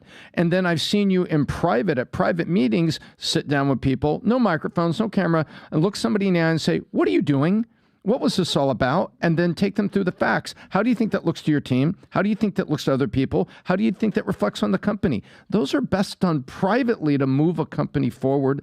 And I think the leadership, if I was Ben, I wouldn't have done it that way, because you're in a media company. It's going to explode, and you can have those conversations quietly. See, the difference is, Tom, I'm okay with Ben saying that. I'm actually okay with what Ben said, because you know what Ben says? Ben says, number one priority in my life is my faith, and I'm a Jew. That's my number one priority. It's Israel. It's my faith. It's where I stand. Fine. I have no problem with that, right? Do you? Number two is my conservative beliefs, et cetera, where I'm at. Number three is Daily Wire and the other talent. Obviously, you can put family in there as well. I'm taking family out. Yeah. But that's how he's no problem. You can do that. If you, the guy that's running the business, then can kind of bring everybody together to dinner, that's a part of your job, to do the dinner, and nobody needs to know. And by the way, maybe they had the dinner. Maybe, you know, Candace and George had dinner with Ben and his wife, and everybody's around and sitting there talking and saying, guys, what's on your mind? What's going on? Well, look, here's where he stands. Here's where she stands. Can we coexist? Can we because at the end of the day, guess who's the enemy? The enemy is not Daily Wire. The enemy is not Candace. The enemy is not Ben Shapiro. The enemy is what the manipulation is taking place amongst your kids on what they're doing with religion, with faith, with families, with policies, with border. That is the enemy. Can we unify against the real enemy? If then one says, nope, this is where I draw the line. You screwed up. I'm done with you. Then we got to make a decision, right? And if that meeting's been had, guess what? Salute. Good for Jeremy for having that. But if that meeting's not been had, and maybe they're having it right now, I don't even know what's. But the point is, it's a little bit strange. But the market will react, and we'll see what they're going to say. See what they're going to say, Adam. All right. Well, we've spent some good amount of time with Candace, and let me just say off top, I've enjoyed my time with Candace. I thought she was great. We've done content, we've done interviews, we did the live podcast. Really enjoy Candace. She has problems with certain individuals, not groups. And I think that's a distinguishment everyone needs to make. I often say some of my favorite people in the world are Jews. Some of my least favorite people in the world are Jews. Some of my favorite people in the world are Mexicans. Least favorite, Mexicans. Goes down the list, Muslims, Arabs, Christians, Catholics, all that. They have problems with individuals. The thing with Ben and Candace. If you would have said Assyrian or Armenian, this shit would have been ugly. We all know about those Assyrians. Right. Yeah. We all know about the Assyrians. They're very hospitable and hung. But we all stupid. Just finish. Keep private information. Sorry. No, why are you gonna no? Go ahead. Guys, make your point. Single. We've all seen relationships that publicly, like I'm talking dating, husband, wife, where they're fighting. It's ugly. It's like, if this is what's going on in public, what we see, what in the world is happening behind closed doors? Once the Ben and Candace thing started going on, I think we all knew this thing was not going to last long. It was not inevitable. And what was it? It was the Israel conflict. Well, and I'll get into the policy difference in a second. So, number one, the rabbi situation. One guy, one rabbi doesn't speak for an entire religion. This guy is an entertainer at first and foremost. That's what he is. Shmuley, exactly. What people don't know is that, why is he dressed up like this? Did he just decide one day be a great costume? The current holiday that is going on in the Jewish world is called Purim. Purim is the Jewish Halloween. So this was his cute little Halloween thing. I think it's beneath a rabbi. I think any rabbi of mine should never do anything like this. But if we want to go down the slippery slope of religious leaders doing the wrong things, yeah, okay, your Catholic priests, they don't represent every Catholic person out there. Don't get me started on the imams calling for jihad. They don't represent every Muslim Arab out there. So this guy doesn't represent Judaism or Israel. He represents himself. That's it, period. Number two, Candace, she did about a month ago, she outlined exactly where she stood on this overall topic. And the first 10 minutes, she talked about her entire life. She was surrounded by Jewish friends. My best friend is Jewish. I went to more Rosh Hashanah dinners than any non-Jew should ever go to. My first job in finance, Jewish person. She said she lived and dated with a guy who was Jewish. So I don't think someone like that just goes down to anti-Semite. I think she's fighting specifically about policy disagreements, specifically with Ben. She talked about the COVID thing. She talked about the Russia thing. She talked about the Ukraine thing. She talked about the Israel thing. At the end of the day, she's on the isolationist camp. Don't do anything. Don't fund anything. Ben is clearly on the interventionist camp. Fund this. War in Israel, war in Russia. That's what they had a disagreement on. They could not work that out. I believe adamantly in free speech. There's people on this chat right now calling me a gay Jew. Okay? Only one of those things is true, buddy. I'm a proud Jew. I actually just messaged it in the chat too. Gotcha. Guys, keep it coming. I love the haters. I love the haters. Adam, you have 1 minute It's amazing. left. It's fine. I'm totally cool with rhetoric. Where it gets very ugly is when rhetoric turns into actual violence. So, Rob, if you want to show these stats, I don't give a shit what you say, but when we start talking about hate crimes, actual hate crimes, nobody is doing it like how they do to the Jews. You see that big blue number in the middle of the pie? That's the Jewish hate crimes. And where's it? That's worldwide or United States? This is worldwide. Okay. Okay? So there's Muslims in there. There's Christians in there. Yeah, who is the Jehovah's Witnesses. Rob, you can check this. Rob could check it on that. By the way, that's a blurry-ass photo. There's a million different stats. Oh, I believe it. I just want to know who it's from so we can tell the audience. Rob could do that. Check that, Rob. So fact check that. I believe it's CNN. Okay. Weird. Well, if they said it can't be true, obviously. Yeah, obviously. So I believe that Candace should say whatever the hell she wants to say. I believe you, the haters out there, should say whatever you want to say. At the end of the day, as far as a business situation goes, imagine me sitting next to PBD for 4 years now, and all I talked about was, I hate capitalism, I love DEI, I love wokeness, my hero's Dylan Mulvaney. I probably wouldn't be here too long. And that's what happened with... Wait, wait, you don't... All that is not your... Yeah, that's not my thing. But the straw that broke the camel's back was the one thing. I think calling her anti-Semitic is complete BS, and then searching for shit in podcasts with the Rabbi Barkley when she goes, yeah, the Shmuley's daughter's a hag, and he goes, wait a minute, did you know in 1700 I understand anti-Semitism, but to be searching and digging to make that happen, because that's the straw. The straw was anything against Israel. I could give two shits about what that one rabbi had to say to Candace. But these are one rabbis that cost her job. Okay, it's so and her in the conversation. Rob, roll the tape of all the imams calling to kill the Jews. We're going to be here for the next 10 years. We're talking about Candace Owens. But my point is this. Hey, words are not violence. Separate the two. The bottom line is this. Candace is looking for a new job. I'm sure there's plenty of reputable media companies that would love to hire her. Okay, so here's where we can wrap this story up here with Candace Owens and Daily Wire. Okay, the numbers will dictate if it's a good decision or a bad decision. The reality of it is, Ben Shapiro's, there's always going to be an audience for what he has to say. Candace Owens, there's always going to be an audience for what she has to say. I think Candace is just getting started. I think she's in her, how old is Candace? Early 30s? Like, is she in her late 20s, early 30s? She's early 30s? Mid 30s. 34. Okay, well, good for her. She's 34 years old. She's going to be around for a long time to come. Ben Shapiro, how old is Ben Shapiro? Can you type in Ben Shapiro's age? 38? No. He's in his 40s. Okay, he's 40 years old. They're 6 years apart. They're both not going away, okay? They're both not going away anytime soon, and the market needs to hear both sides of their stories. We're going to see what happens here and how the market reacts, numbers-wise. It's very simple.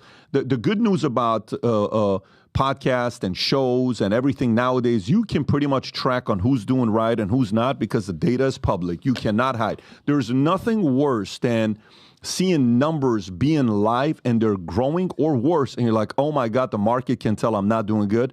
That's what sucks about capitalism. Everybody sees it. This is why a lot of singers that were once big hits, that they used to have sellout crowds, now they're selling out small audiences or whatever they go. It's a very difficult phase to go through, and the market's going to be very direct to all of us in the next few years based on the decisions we make. That's what I bank on. But I want to wrap it up with this one story, which is kind of weird. Elevation Church. It's a pretty popular church. If you can pull them up, see who they are, Tom, I want to kind of come to you as well.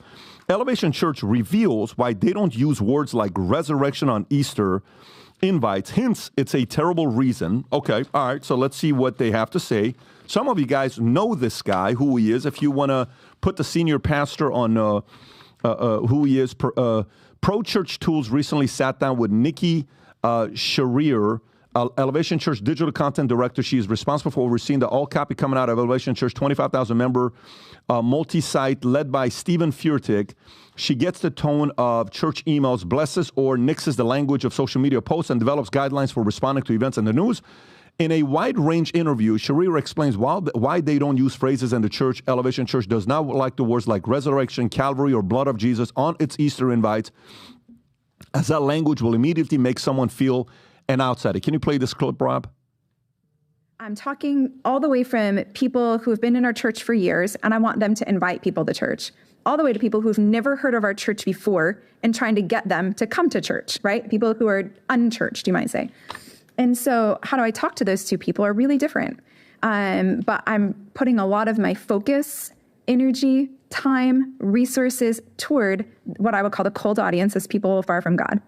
And so I'm not going to say the word Calvary. I'm not going to say the word resurrection. I'm not going to say the blood of Jesus, right? I'm not going to say any of these words that make someone feel like an outsider. This is really important. An important guiding principle for how we develop language is anyone can be a part of our church. Tom, it might not be for everyone. Everyone might not like it. She's triggered from the Bible. So they have an organization and they have gatherings, and Stephen Furtick gets a lot of criticism from a lot of different pastors, including one we both know. I'm not going to put names out there because I don't need to create drama. But, if you are a Christian church, then you have your Bible, you have your New Testament, and you don't need to amplify certain things, but you certainly don't change certain things. The message is the message. And on this Easter weekend, Good Friday is a day of remembrance. Christ died. He was crucified on a cross. That is just a description of what happened. And then he rose again, which is called a resurrection, which is a celebration of Easter Sunday, dying for the sins of mankind. Now, if someone walks up to you and like Alcoholics Anonymous, they wade into it. They say, hey, you should think about a higher power to maybe help you in your journey to find strength to get through your addiction. You don't hit them with 2 hours of heavy dialogue. You wade into it. And on one hand, if a church is wading into it with someone who's new, wading into it, that's one thing. But if you're going to take Easter and you're going to describing of something that it's not, then you're not really sharing the message. That's not the message. And there's a lot of criticism with this organization and other organizations that water it down or change the message. And, on Easter Sunday, there's a beautiful message that hey, we all sin and fallen short. Christ died on Good Friday for your sins, rose again on Easter, and he's there. Do you think this is the right approach to take? I don't think this is the right approach. I don't think the right approach is to basically hide the ball from people that are coming in to hear it. And I also don't think it would be the right approach that if somebody comes into an AA meeting or comes in, that you hit them hard, very, very heavy and emotional. Right. But that's not what they're doing here. They're basically talking about just watering it down. And there's a thing called seeker-sensitive and socially progressive language that I think waters down the message and really hides the ball of the message. And I don't think it's the right thing to do. Yeah, I think when I look at Stephen Furtick, I think of somebody who's an incredible motivational speaker. Agree. One of the best motivational speakers on the way he delivers his message.